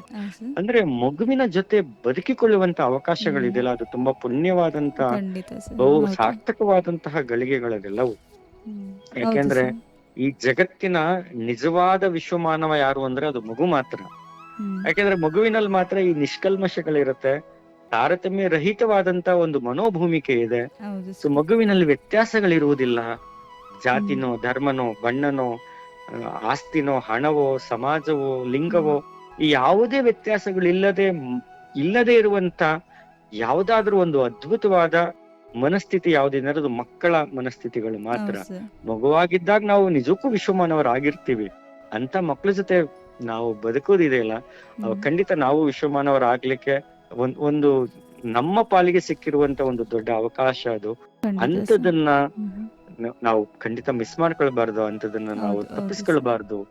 ಯಾಕೆ ಮಗುವಿನ ಜೊತೆನಲ್ಲಿ ಬದುಕುವುದು ಯಾಕಾಗಿ ಅಂತಂದ್ರೆ ಮಗುವನ್ನ ನಾವು ಅರ್ಥ ಮಾಡ್ಕೊಳ್ಳಕ್ ಸಾಧ್ಯ ಆಗುತ್ತೆ. ಹ್ಮ್. ಮಗುವಿನ ಆಲೋಚನೆಗಳೇನು, ಮಗುವಿನ ಕನಸುಗಳೇನು, ಹ್ಮ್. ಸೊ ಮಗುವಿನ ಭವಿಷ್ಯ ಏನು, ಅಥವಾ ಮಗುವಿನ ಅಭ್ಯಾಸಗಳೇನು, ಹವ್ಯಾಸಗಳೇನು, ಇದೆಲ್ಲವೂ ಅರ್ಥ ಆಗೋದು ಮಗುವಿನ ಜೊತೆ ಬೆರ್ತಾಗ ಮಾತ್ರ. ಹೌದು ಸರ್. ಮಗುವಿನ ಇಷ್ಟ ಕಷ್ಟಗಳೇನು, ಹ್ಮ್. ಮಗುವಿನ ನೋವು ಸಂಕಟಗಳೇನು, ಮಗುವಿನ ಗೆಲುವು ಏನು, ಅವನ ಹ್ಮ್. ಸಂಭ್ರಮ ಏನು, ಎಲ್ಲದ್ರ ಜೊತೆ ನಾವು ಬೆರ್ತಾಗ ಮಾತ್ರ ಮಗು ನಮ್ಮನ್ನ ಒಬ್ಬ ಹ್ಮ್. ಟೀಚರ್ ಆಗೋ, ಒಬ್ಬ ಪೇರೆಂಟ್ ಆಗೋ, ಒಬ್ಬ ಹಾ. ತಾಯಿ ಆಗೋ, ತಂದೆ ಆಗೋ, ಒಬ್ಬ ಗೆಳೆಯನಾಗೋ ಒಪ್ಕೊಳ್ಳಕ್ ಸಾಧ್ಯ ಆಗತ್ತೆ. ಹೌದು ಸರ್. ಸೊ ಈ ಸ್ಪೇಸ್ ಕೊಡದಾನೆ ನಾವು ಹ್ಮ್. ಕೇವಲ ಸಂಬಂಧದ ಆಧಾರದ ಮೇಲೆ ಮಗುವಿನ ಮೇಲೆ ಹಕ್ಕನ್ನು ಚಲಾಯಿಸ್ಲಿಕ್ಕೆ ಹೋಗ್ತೀವಿ. ಇದು ತಪ್ಪು. ಹೌದು ಸರ್. ಮಗುವನ್ನ ನೀವು ಮಗುವಿನ ಜೊತೆ ಹೆಚ್ಚಿನ ಸಮಯ ಅಂದ್ರೆ we need to understand about a child completely. ಹೌದು ಇಡೀ ಸರ್. ಮಗು ಏನಂತ ಗೊತ್ತಿರ್ಬೇಕು. ಒಬ್ಬ ತಾಯಿಗೆ ತನ್ನ ಮಗು ಮನೆಗೆ ಬಂದ ತಕ್ಷಣ ಹ್ಮ್. ಮುಖದ ಮೇಲಿರುವಂತ ಒಂದು ಸಣ್ಣ ಗೆರೆಯು ವ್ಯತ್ಯಾಸ ಆಗಿದ್ರೆ ಹ್ಮ್. ತಾಯಿ ಗುರ್ತಿಸ್ತಾಳೆ, ಗಮನಿಸ್ತಾಳೆ. ಹ್ಮ್. ಯಾಕೆಂದ್ರೆ ಆ ತಾಯ್ತನ ಅನ್ನೋದು ಅಷ್ಟು ತುಂಬಿರುತ್ತಲ್ಲ, ಅದ್ ಹೇಗ್ ಬರ್ಲಿಕ್ಕೆ ಸಾಧ್ಯ? ಅದು ಹ್ಮ್. ಮಗುವನ್ನ ನಾವು ಬದುಕ್ದಾಗ ಮಾತ್ರ ಸಾಧ್ಯ. ಮಗುವನ್ನೇ ಬದುಕ್ಬೇಕು ನಾವು. ಹ್ಮ್. ಅದಕ್ಕೆ ಮಗುವಿನ ಜೊತೆ ಬದುಕ್ಬೇಕು ಮೊದಲು. ಹ್ಮ್. ಆಗ ಮಗುವಿನ ಒಳ ಅಂತರಾಳ ನಮ್ಗೆ ಅರ್ಥ ಆಗ್ಲಿಕ್ಕೆ ಸಾಧ್ಯ ಖಂಡಿತ ಆಗತ್ತೆ. ಸರ್. ಹ್ಮ್. ಬರೀ ಎಕ್ಸ್ಟರ್ನಲ್ ತಿಳ್ಕೊಳ್ಳೋದಲ್ಲ, ಮಗುವಿನ ಒಳಗೆ ಏನಿದೆ ಹ್ಮ್. ಎಂತದನ್ನ ನಾವು ಜೊತೆಗೆ ಮಕ್ಳುಗಳಿಗೆ ಇವತ್ತು ಒಳಗನ್ನ ಅರ್ಥ ಮಾಡ್ಕೊಳ್ಳೋದು ಬಹಳ ಕಷ್ಟಕರವಾದ ಸಂಗತಿ. ಅಂದ್ರೆ ಇಟ್ ಇಸ್ ಸೈಕಲಾಜಿಕಲ್ ಫ್ಯಾಕ್ಟರ್. ಹ್ಮ್. ಹ್ಮ್. ಇದನ್ನ ಅರ್ಥ ಮಾಡ್ಕೊಳ್ಬೇಕಂದ್ರೆ ಮಗುವಿನ ಜೊತೆ ಹ್ಮ್. ನೀವು ಜೊತೆಯಾಗಿ ಹ್ಮ್. ಆ ಪ್ರಯಾಣದ ಪೂರ್ತಿ ಜೊತೆನಲ್ಲಿ ಇರ್ಬೇಕು. ಅಂದ್ರೆ ಹೌದು. ಬೆಳವಣಿಗೆ ಹಂತದಲ್ಲಿ ಹ್ಮ್. ಮಗುವನ್ನ ಕೈ ಹಿಡಿದು ನಾವು ಬೆಳೆಸ್ತಿದೀವಿ, ನಡೆಸ್ತಿದೀವಿ ಅಂತಂದ್ರೆ ಹ್ಮ್. ಮಗುವನ್ನ ಒಟ್ಟಾರೆಯಾಗಿ ನಾವು ಇಡಿಯಾಗಿ ಗೊತ್ತು ಮಾಡ್ಕೊಂಡಿರ್ಬೇಕು, ಹೌದು ಅರ್ಥ ಸರ್. ಮಾಡ್ಕೊಂಡಿರ್ಬೇಕು. ಹ್ಮ್. ಅವನ ಸಣ್ಣ ಕಣ್ಣ ಸನ್ನೆಯು ನಮ್ಗೆ ಅರ್ಥವಾಗ್ತಿದೆ ಅಂತಂದ್ರೆ ಮಗುವಿನ ಜೊತೆ ನಾವು ಬದುಕ್ತಿದ್ದೀವಿ ಅಂತ ಅರ್ಥ. ಖಂಡಿತ ಸರ್. ನಾವು ಇವತ್ ಕೇವಲ ಮಾತಿನ ಭಾಷೆನ ಅರ್ಥ ಮಾಡ್ಕೊಳ್ತಿದೀವಿ, ಮೌನದ ಭಾಷೆ ಅರ್ಥ ಆಗ್ತಿಲ್ಲ ನಮ್ಗೆ. ಹ್ಮ್. ಮಗು ಮೌನವನ್ನ ಅರ್ಥ ಮಾಡ್ಕೊಳ್ತಿದೀವಿ. ಹ್ಮ್. ಸೊ ಮಗುವಿನ ಒಂದು ಸಣ್ಣನೆಯ ಭಾವ ನಮ್ಗೆ ಅರ್ಥ ಆಗ್ತಿದೆ ಅಂದ್ರೆ we are living with child ಅಂತ. ಹೌದು ಸರ್. ಹ್ಮ್. ಈಗ ಈ ಅಭ್ಯಾಸಗಳು ಹೆಚ್ಚಾಗ್ಬೇಕು ಮೇಡಮ್. ಹ್ಮ್. ಅಂದ್ರೆ ಈ ತರದ್ದೆಲ್ಲ ಆಗ್ಬೇಕಂತಂದ್ರೆ ಪ್ರತಿಯೊಬ್ಬರಲ್ಲೂ ಒಂದು ತಾಯ್ತನ ಅನ್ನೋದು ತುಂಬಿರ್ಬೇಕು. ಖಂಡಿತ ಸರ್. ಅವ್ರ ತಂದೆ ಆಗ್ಲಿ, ತಾಯಿ ಆಗ್ಲಿ, ಟೀಚರ್ ಆಗ್ಲಿ, ಅಣ್ಣ ಆಗ್ಲಿ, ಸಹೋದರ, ಗೆಳತಿ ಯಾರಾದ್ರೂ ಆಗ್ಲಿ, ಹ್ಮ್. ನಮ್ಮಲ್ಲಿ ಒಂದು ತಾಯ್ತನ ಇದ್ದಾಗ ಹ್ಮ್. ಮಗು ನಮ್ಗೆ ಸಂಪೂರ್ಣ ಅರ್ಥ ಆಗ್ಲಿಕ್ಕೆ ಸಾಧ್ಯ ಆಗುತ್ತೆ. ಹ್ಮ್. ಹೌದು ಸರ್. ಒಂದು ಒಳ್ಳೆ ಸಂದೇಶ ಕೊಟ್ರಿ ಸರ್. ಅಂದರೆ ಪೋಷಕರು ಹೇಗೆ ಸಮಯನ ಕಳೆದ್ರೆ ಮಕ್ಕಳಿಗೆ ಅದು ಎಷ್ಟೆಲ್ಲ ಕಲಿಕೆಗೆ ಸಹಾಯ ಆಗುತ್ತೆ ಅನ್ನೋದ್ರ ಬಗ್ಗೆ ತಿಳಿಸ್ಕೊಟ್ರಿ ಸರ್. ಕೊನೆಯದಾಗಿ ಪೋಷಕರಿಗೆ ನೀವು ನೀಡುವಂತಹ ಸಲಹೆ ಸಂದೇಶ ಅಂತಂದ್ರೆ ಏನು ಸರ್? ಧನ್ಯವಾದ. ಏನಂದ್ರೆ ನಾನು ಸಲಹೆ ಹೇಳುವಷ್ಟೇ ಅವರು ದೊಡ್ಡವನು ಅಲ್ಲ. ನನ್ನ ಕೆಲವೊಂದಷ್ಟು ಗ್ರಹಿಕೆಗಳನ್ನು ಹೇಳ್ಬೋದಷ್ಟೇ. ಇತ್ತೀಚೆಗೆ ಮಕ್ಕಳ ಬೆಳವಣಿಗೆಗಳನ್ನು ನಾವು ಗಮನಿಸ್ತಿದ್ದಾಗ ನಾವು ಪೋಷಕರಾಗಿ ಅಥವಾ ಒಬ್ಬ ಶಿಕ್ಷಕರಾಗಿ ಮಕ್ಕಳ ಮೇಲೆ ಅತಿಯಾದ ನಿರೀಕ್ಷೆಗಳನ್ನ ಇಟ್ಕೊಳ್ತಿದೀವಿ. ಇದು ಸ್ವಲ್ಪ ಮಟ್ಟಿಗೆ ತಪ್ಪು ಅನ್ಸುತ್ತೆ. ಅತಿ ಹೆಚ್ಚು ನಿರೀಕ್ಷೆ ಮಾಡಬೇಡಿ ಮಗುವನ್ನ. ಮತ್ತೆ ಮಗುವಿಗೆ ಬೆಳೆಯುವುದಕ್ಕೆ ಒಂದು ಸಹಜವಾದ ವಾತಾವರಣವನ್ನ ಸೃಷ್ಟಿ ಮಾಡ್ಕೊಡಿ. ಕಂಡೀಷನ್ ಮಾಡಬೇಡಿ. ಹಿಂಗೆ ಇಷ್ಟ್ ಗಂಟೆ ಓದ್ಬೇಕು, ಇಷ್ಟ್ ಗಂಟೆ ಆಟ ಆಡ್ಬೇಕು, ಇಷ್ಟ್ ಗಂಟೆ ಟ್ಯೂಷನ್ಗೆ ಹೋಗ್ಬೇಕು, ಇಷ್ಟ್ ಗಂಟೆ ಹೋಮ್ವರ್ಕ್ ಬರಿಬೇಕು, ಇಷ್ಟೇ ಸಮಯ ಟಿವಿನು, ಹಿಂಗೆ ಕಂಡೀಷನ್ ಮಾಡಬೇಡಿ ಮಕ್ಳುಗಳಲ್ಲಿ. ತುಂಬಾ ನಿರೀಕ್ಷೆ ಮಾಡಬೇಡಿ ಮಗುವಿನಲ್ಲಿ. ಮತ್ತೊಂದು, ಇವತ್ತು ನಾನು ಹೆಚ್ಚು ಗಮನಿಸುವುದು, ಮಕ್ಕಳನ್ನ ನೈತಿಕವಾಗಿ ಬೆಳೆಸುವಂತ ಜವಾಬ್ದಾರಿಗಳನ್ನ ದಯವಿಟ್ಟು ಪೋಷಕರು ತಗೊಳ್ಳಿ ನೀವು. ಈ ನೈತಿಕತೆ ಅನ್ನೋದು ಕಡಿಮೆ ಆಗ್ತಿದ್ರೆ ಇದು ಒಟ್ಟು ಸಾಮಾಜಿಕ ಆರೋಗ್ಯದ ಮೇಲೆ ಪರಿಣಾಮ ಬೀರ್ತಿದೆ. ನಾನು ಮಕ್ಕಳ ಜೊತೆ ಮಾತಾಡೋಕೆ ಸಾಮಾನ್ಯ ನಾನು ಕೇಳುವಂತ, ಇವತ್ತು ನಾಳೆ ಗಾಂಧಿ ಜಯಂತಿ ಇದೆ ಅಂತ ಅನ್ಕೋಣ. ಯಾವ ಪೇರೆಂಟ್ ಕರೆದು, ನೋಡಪ್ಪ ನಾಳೆ ಗಾಂಧಿ ಜಯಂತಿ ಇದೆ, ಗಾಂಧಿ ಆತ್ಮಕತೆ ಇದೆಯೇನೋ ನಮ್ಮ ಮನೆಯಲ್ಲಿ, ಅಥವಾ ನಿನ್ನ ಹತ್ರ ಇದೆಯಾ? ಇಲ್ಲ ಅಲ್ಲ, ತಗೋ ಒಂದ್ 50 ರೂಪಾಯಿ ಅಥವಾ 100 ರೂಪಾಯಿ ತಗೋ, ನಾಳೆ ಗಾಂಧೀಜಿ ಆತ್ಮಕತೆ ತಗೊಂಡ್ ಬಂದ್ ಇಟ್ಕೊಂಡು ಓದು ನೀನು. ನಾಳೆ ಏನೋ ನಿನ್ ಗೆಳತಿ ಬರ್ತಡೇ ಅಂತ ಹೇಳ್ತೀಯ, ಮದ್ವೆ ಅಂತೀಯ, ಹೋಗ್ ತಗೊಂಡೋಗು, ಒಂದ್ ಪುಸ್ತಕ ತಗೊಂಡೋಗ್ ಕೊಟ್ಬಿಟ್ವಾ. ನಾಳೆ ಯಾವ್ದೋ ಒಂದ್ ಮನೆಯಲ್ಲಿ ಹಬ್ಬ ಇದೆ, ಗೌರಿ ಹಬ್ಬ, ಈಗ ಯುಗಾದಿ ಹಬ್ಬ ಬರ್ತಿದೆ, 2000 ರೂಪಾಯಿ ಕೊಡ್ತಿದೀನಿ ಬಟ್ಟೆ ತಗೊಳ್ಗೆ, ತಗೋ ಇನ್ನೊಂದ್ 100 ರೂಪಾಯಿಗೆ ಒಂದ್ ಪುಸ್ತಕ ತಗೊಂಡ್ ಬಾ. ಈ ತರದ್ದು ಎನ್ಕರೇಜ್ಮೆಂಟ್ ಗಳೇ ನಮ್ಮ ಕುಟುಂಬಗಳಲ್ಲಿ ಸಿಗ್ತಿಲ್ಲ ಇವತ್ತು. ಒಬ್ಬ ಕನಕದಾಸ ಜಯಂತಿಗೆ ರಜೆ ತಗೊಳ್ತೀವಿ, ಮಹಾವೀರ್ ಜಯಂತಿ, ಬುದ್ಧ ಜಯಂತಿ, ಗಾಂಧಿ ಜಯಂತಿ, ಬಸವಣ್ಣ ಎಲ್ಲ ಜಯಂತಿಗಳು ನಾವು ರಜೆ ತಗೊಳ್ತೀವಿ. ಆದ್ರೆ ಇದನ್ನ ಹೆಂಗ್ ಆಚರಣೆ ಮಾಡ್ತಿದೀವಿ? ಇವರು ಬರೆದ ಯಾವ ಪುಸ್ತಕಗಳು ನಮ್ಮ ಮನೆಗಳಲ್ಲಿ ಇರುವುದಿಲ್ಲ. ಪೇರೆಂಟ್ಗಳು ಇದಕ್ಕೆ ಎಂಕರೇಜ್ ಸಹ ಮಾಡ್ತಿಲ್ಲ. ನಿಮ್ಮ ಮನೆಯಲ್ಲಿ ಈ ಎಲ್ಲ ವ್ಯಕ್ತಿತ್ವಗಳು ಬದುಕುವ ಹಾಗೆ ಒಂದು ಸ್ಪೇಸ್ ಅನ್ನು ದಯವಿಟ್ಟು ಕ್ರಿಯೇಟ್ ಮಾಡ್ಕೊಡಿ ನೀವು. ಮಕ್ಳುಗಳಿಗೆ ಈ ವಿಚಾರಗಳನ್ನ, ಮಗುಗೆ ಎಟ್ಕಲ್ವ, ಸಣ್ಣ ಮಗುನ, ಅದು ಚಿಕ್ಕ ಮಗುನ, ನೀವು ಈ ವಿಚಾರಗಳನ್ನ ತುಂಬ್ಕೊಳ್ಳಿ. ಯಾಕೆ ಕನಕದಾಸರ ಜಯಂತಿನ ನಾವು ಇವತ್ತು ಮಾಡ್ಬೇಕಿದೆ? ಅವ್ರ ಸಂದೇಶಗಳು ಏನ್ ಕೊಟ್ರು, ಅವ್ರ ಬಾಲ್ಯದಲ್ಲಿ ಹೇಗಿದ್ರು, ಗಾಂಧಿ ಬಾಲ್ಯದಲ್ಲಿ ಹೇಗಿದ್ರು, ಸತ್ಯಹರಿಶ್ಚಂದ್ರ ಬಾಲ್ಯದಲ್ಲಿ ಹೇಗಿದ್ರು, ಸೊ ಅಬ್ದುಲ್ ಕಲಾಂ ಬಾಲ್ಯದಲ್ಲಿ ಏನ್ ಮಾಡ್ತಿದ್ರು, ಗಾಂಧಿ ಬಾಲ್ಯದಲ್ಲಿ ಇಂಥದನ್ನ ಸಣ್ಣ ಸಣ್ಣ ಸಣ್ಣ ಸಂಗತಿಗಳನ್ನ ದಯವಿಟ್ಟು ಮಕ್ಳುಗಳಿಗೆ ಕಲಿಸ್ಕೊಡಿ. ಇಂಥದೊಂದು ವಾತಾವರಣವನ್ನ, ಒಂದು ಬೌದ್ಧಿಕವಾದ ವಾತಾವರಣವನ್ನ ಸೃಷ್ಟಿ ಮಾಡ್ಬೇಕಾಗಿರೋ ಅವಶ್ಯಕತೆ ನಮ್ಗಿದೆ. ಮತ್ತೆ ಮಕ್ಳ ಜೊತೆ ಒಂದು ಸಣ್ಣ ಸಮಯ ಆಟ ಆಡ್ಲಿಕ್ಕೆ ಸ್ಪೆಂಡ್ ಮಾಡಿ, ನೀವು ಮಗುವಿನ ಜೊತೆ ವಾಕ್ ಮಾಡಿ, ಮಕ್ಳುಗಳನ್ನ ಒಂದು ವಾಕಿಂಗ್ ಕರ್ಕೊಂಡು ಹೋಗಿ, ಮಕ್ಳ ಜೊತೆ ಸಹಜ ಮಗು ಓಪನ್ ಆಗುತ್ತೆ ಅಲ್ಲಿ ನಿಮ್ ಜೊತೆ, ತನ್ನ ಒಳಗಿನ ತೊಳಲಾಟಗಳನ್ನ, ಸಮಸ್ಯೆಗಳನ್ನ ಮಗು ವ್ಯಕ್ತಪಡಿಸುತ್ತೆ. ಸೊ ಈ ಮೊಬೈಲು, ಟಿವಿ ಇಲ್ಲಿರುವಂತ ಒಂದಷ್ಟು ಸಮಯವನ್ನ ದಯವಿಟ್ಟು ಮಕ್ಳ ಜೊತೆ ಕಳೀರಿ. ನಾವು ಫ್ಯಾಮಿಲಿ ಟೈಮ್ ಅಂದ್ರೆ ಏನ್ ಮಾಡ್ತೀವಿ, ಟಿವಿ ಆನ್ ಮಾಡಿರ್ತೀವಿ, ಮೊಬೈಲ್ ನೋಡ್ತಿರ್ತೀವಿ, ಮಧ್ಯ ಮಧ್ಯೆ ಮಕ್ಳ ಜೊತೆ ಮಾತಾಡ್ತಿರ್ತೀವಿ, ಕಾನ್ಸಂಟ್ರೇಷನ್ ಇರೋದಿಲ್ಲ ನಮ್ಗೆ. ಸೊ ದಯವಿಟ್ಟು ಮಕ್ಳ ಜೊತೆ ನೀವು ಅರ್ಧ ಗಂಟೆನೆ ಟೈಮ್ ಕೊಡ್ಬೋದಾ? ಈ ಮೊಬೈಲು, ಟಿವಿ ಇಲ್ಲಿರುವಂತ ಒಂದು ಆ ತರದೊಂದು ಅಮೂಲ್ಯವಾದ ಸಮಯವನ್ನ ದಯವಿಟ್ಟು ಮಕ್ಕಳ ಪಾಲನೆ ನೀವು ಕಲ್ಪಿಸ್ಕೊಡೋದಾದ್ರೆ ಖಂಡಿತ ನಾವು ಈ ಸಮಯಕ್ಕೆ ಇಷ್ಟು ಹೇಳ್ಬೋದು ಮೇಡಮ್. ನಾನು ಬಹಳ ಸಂತೋಷ ಸರ್, ಇದುವರೆಗೂ ನಮ್ಮ ಜೊತೆ ಇದ್ದು ಮಕ್ಕಳ ಶಿಕ್ಷಣದಲ್ಲಿ ಕುಟುಂಬದ ಪಾತ್ರ ಎಷ್ಟು ಮಹತ್ವದ್ದು ಎಂಬ ವಿಷಯವಾಗಿ ನಮ್ಮ ಕೇಳುಗರಿಗೆ ತಿಳಿಸ್ಕೊಟ್ಟಿದ್ದೀರಾ. ಅದಕ್ಕಾಗಿ ಜನಧ್ವನಿ ಪರವಾಗಿ ಹಾಗೂ ಕೇಳುಗರ ಪರವಾಗಿ ಧನ್ಯವಾದಗಳು ಸರ್. ನಿಮಗೆ ಧನ್ಯವಾದ. ಎಲ್ಲ ಪ್ರೀತಿಯ ಕೇಳುಗರಿಗೂ, ವಿದ್ಯಾರ್ಥಿಗಳಿಗೂ. ಸೊ ಇಷ್ಟು ಸಮಯ ನನ್ನ ಕೆಲವೊಂದಷ್ಟು ಅನಿಸಿಕೆಗಳನ್ನ ನಿಮ್ ಜೊತೆ ವ್ಯಕ್ತಪಡಿಸಲು ಅನುವು ಮಾಡಿಕೊಟ್ಟಂತಹ ಜನಧ್ವನಿ ಈ ಸಮುದಾಯ ಕೇಂದ್ರಕ್ಕೂ ನನ್ನ ಪ್ರೀತಿಪೂರ್ವಕ ಕೃತಜ್ಞತೆಗಳು. ಧನ್ಯವಾದಗಳು ಸರ್. ಕೇಳುಗರೆ, ಇದುವರೆಗೂ ಕೇಳ್ತಾ ಇದ್ರಿ ಮನೆಯ ಮೊದಲ ಪಾಠಶಾಲೆ ಕಾರ್ಯಕ್ರಮದಲ್ಲಿ ಮೈಸೂರಿನ BGS B.Ed ಕಾಲೇಜಿನ ಸಹಾಯಕ ಪ್ರಾಧ್ಯಾಪಕರಾದ ಡಾಕ್ಟರ್ ಬೆಟ್ಟಸ್ವಾಮಿರವರ ಜೊತೆಗಿನ ಸಂದರ್ಶನ ಕಾರ್ಯಕ್ರಮವನ್ನ. ಮುಂದಿನ ಸಂಚಿಕೆಯಲ್ಲಿ ಮತ್ತೊಂದು ವಿಚಾರದೊಂದಿಗೆ ತಮ್ಮನ್ನು ಭೇಟಿಯಾಗ್ತೀನಿ ಅಂತ ಹೇಳ್ತಾ ಇವತ್ತಿನ ಕಾರ್ಯಕ್ರಮವನ್ನ ಇಲ್ಲಿಗೆ ಮುಕ್ತಾಯ ಮಾಡ್ತಾ ಇದ್ದೀನಿ. ಅಲ್ಲಿವರೆಗೂ ಕೇಳ್ತಾ ಇರಿ ಜನಧ್ವನಿ. ಇದು ನಿಮ್ಮ ಧ್ವನಿ, ನಿಮ್ಮ ಊರಿನ ಧ್ವನಿ, ಜನಧ್ವನಿ. ನಮಸ್ಕಾರ. ಮನೆಯೇ ಮೊದಲ ಪಾಠಶಾಲೆ, ಜನನಿ ತಾನೇ ಮೊದಲ ಗುರುವು, ಜನನಿಯಿಂದ ಪಾಠ ಕಲಿತ ಜನರೇ ಧನ್ಯರು ಎಂಬ ಕವಿವಾಣಿಯಂತೆ ಹಿರಿಯರ ಅನುಭವ, ಗುರುಗಳ ಮಾರ್ಗದರ್ಶನ, ತಂದೆ ತಾಯಂದಿರ ಪ್ರೀತಿ ವಾತ್ಸಲ್ಯದ ಜೊತೆಗೆ ಮಗುವಿನ ಕಲಿಕಾ ಸಾಮರ್ಥ್ಯವನ್ನು ಅನಾವರಣಗೊಳಿಸುವ ಕಾರ್ಯಕ್ರಮವೇ ಮನೆಯೇ ಮೊದಲ ಪಾಠಶಾಲೆ. ತಪ್ಪದೆ ಕೇಳಿ ಪ್ರತಿ ಭಾನುವಾರ ಬೆಳಗ್ಗೆ 10:20 ಹಾಗೂ ಮರುಪ್ರಸಾರ ಸೋಮವಾರ ಮಧ್ಯಾಹ್ನ 3:40 ನಿಮ್ಮ ಜನಧ್ವನಿ ಬಾನುಲಿ ಕೇಂದ್ರದಿಂದ ಪ್ರಸಾರವಾಗಲಿದೆ.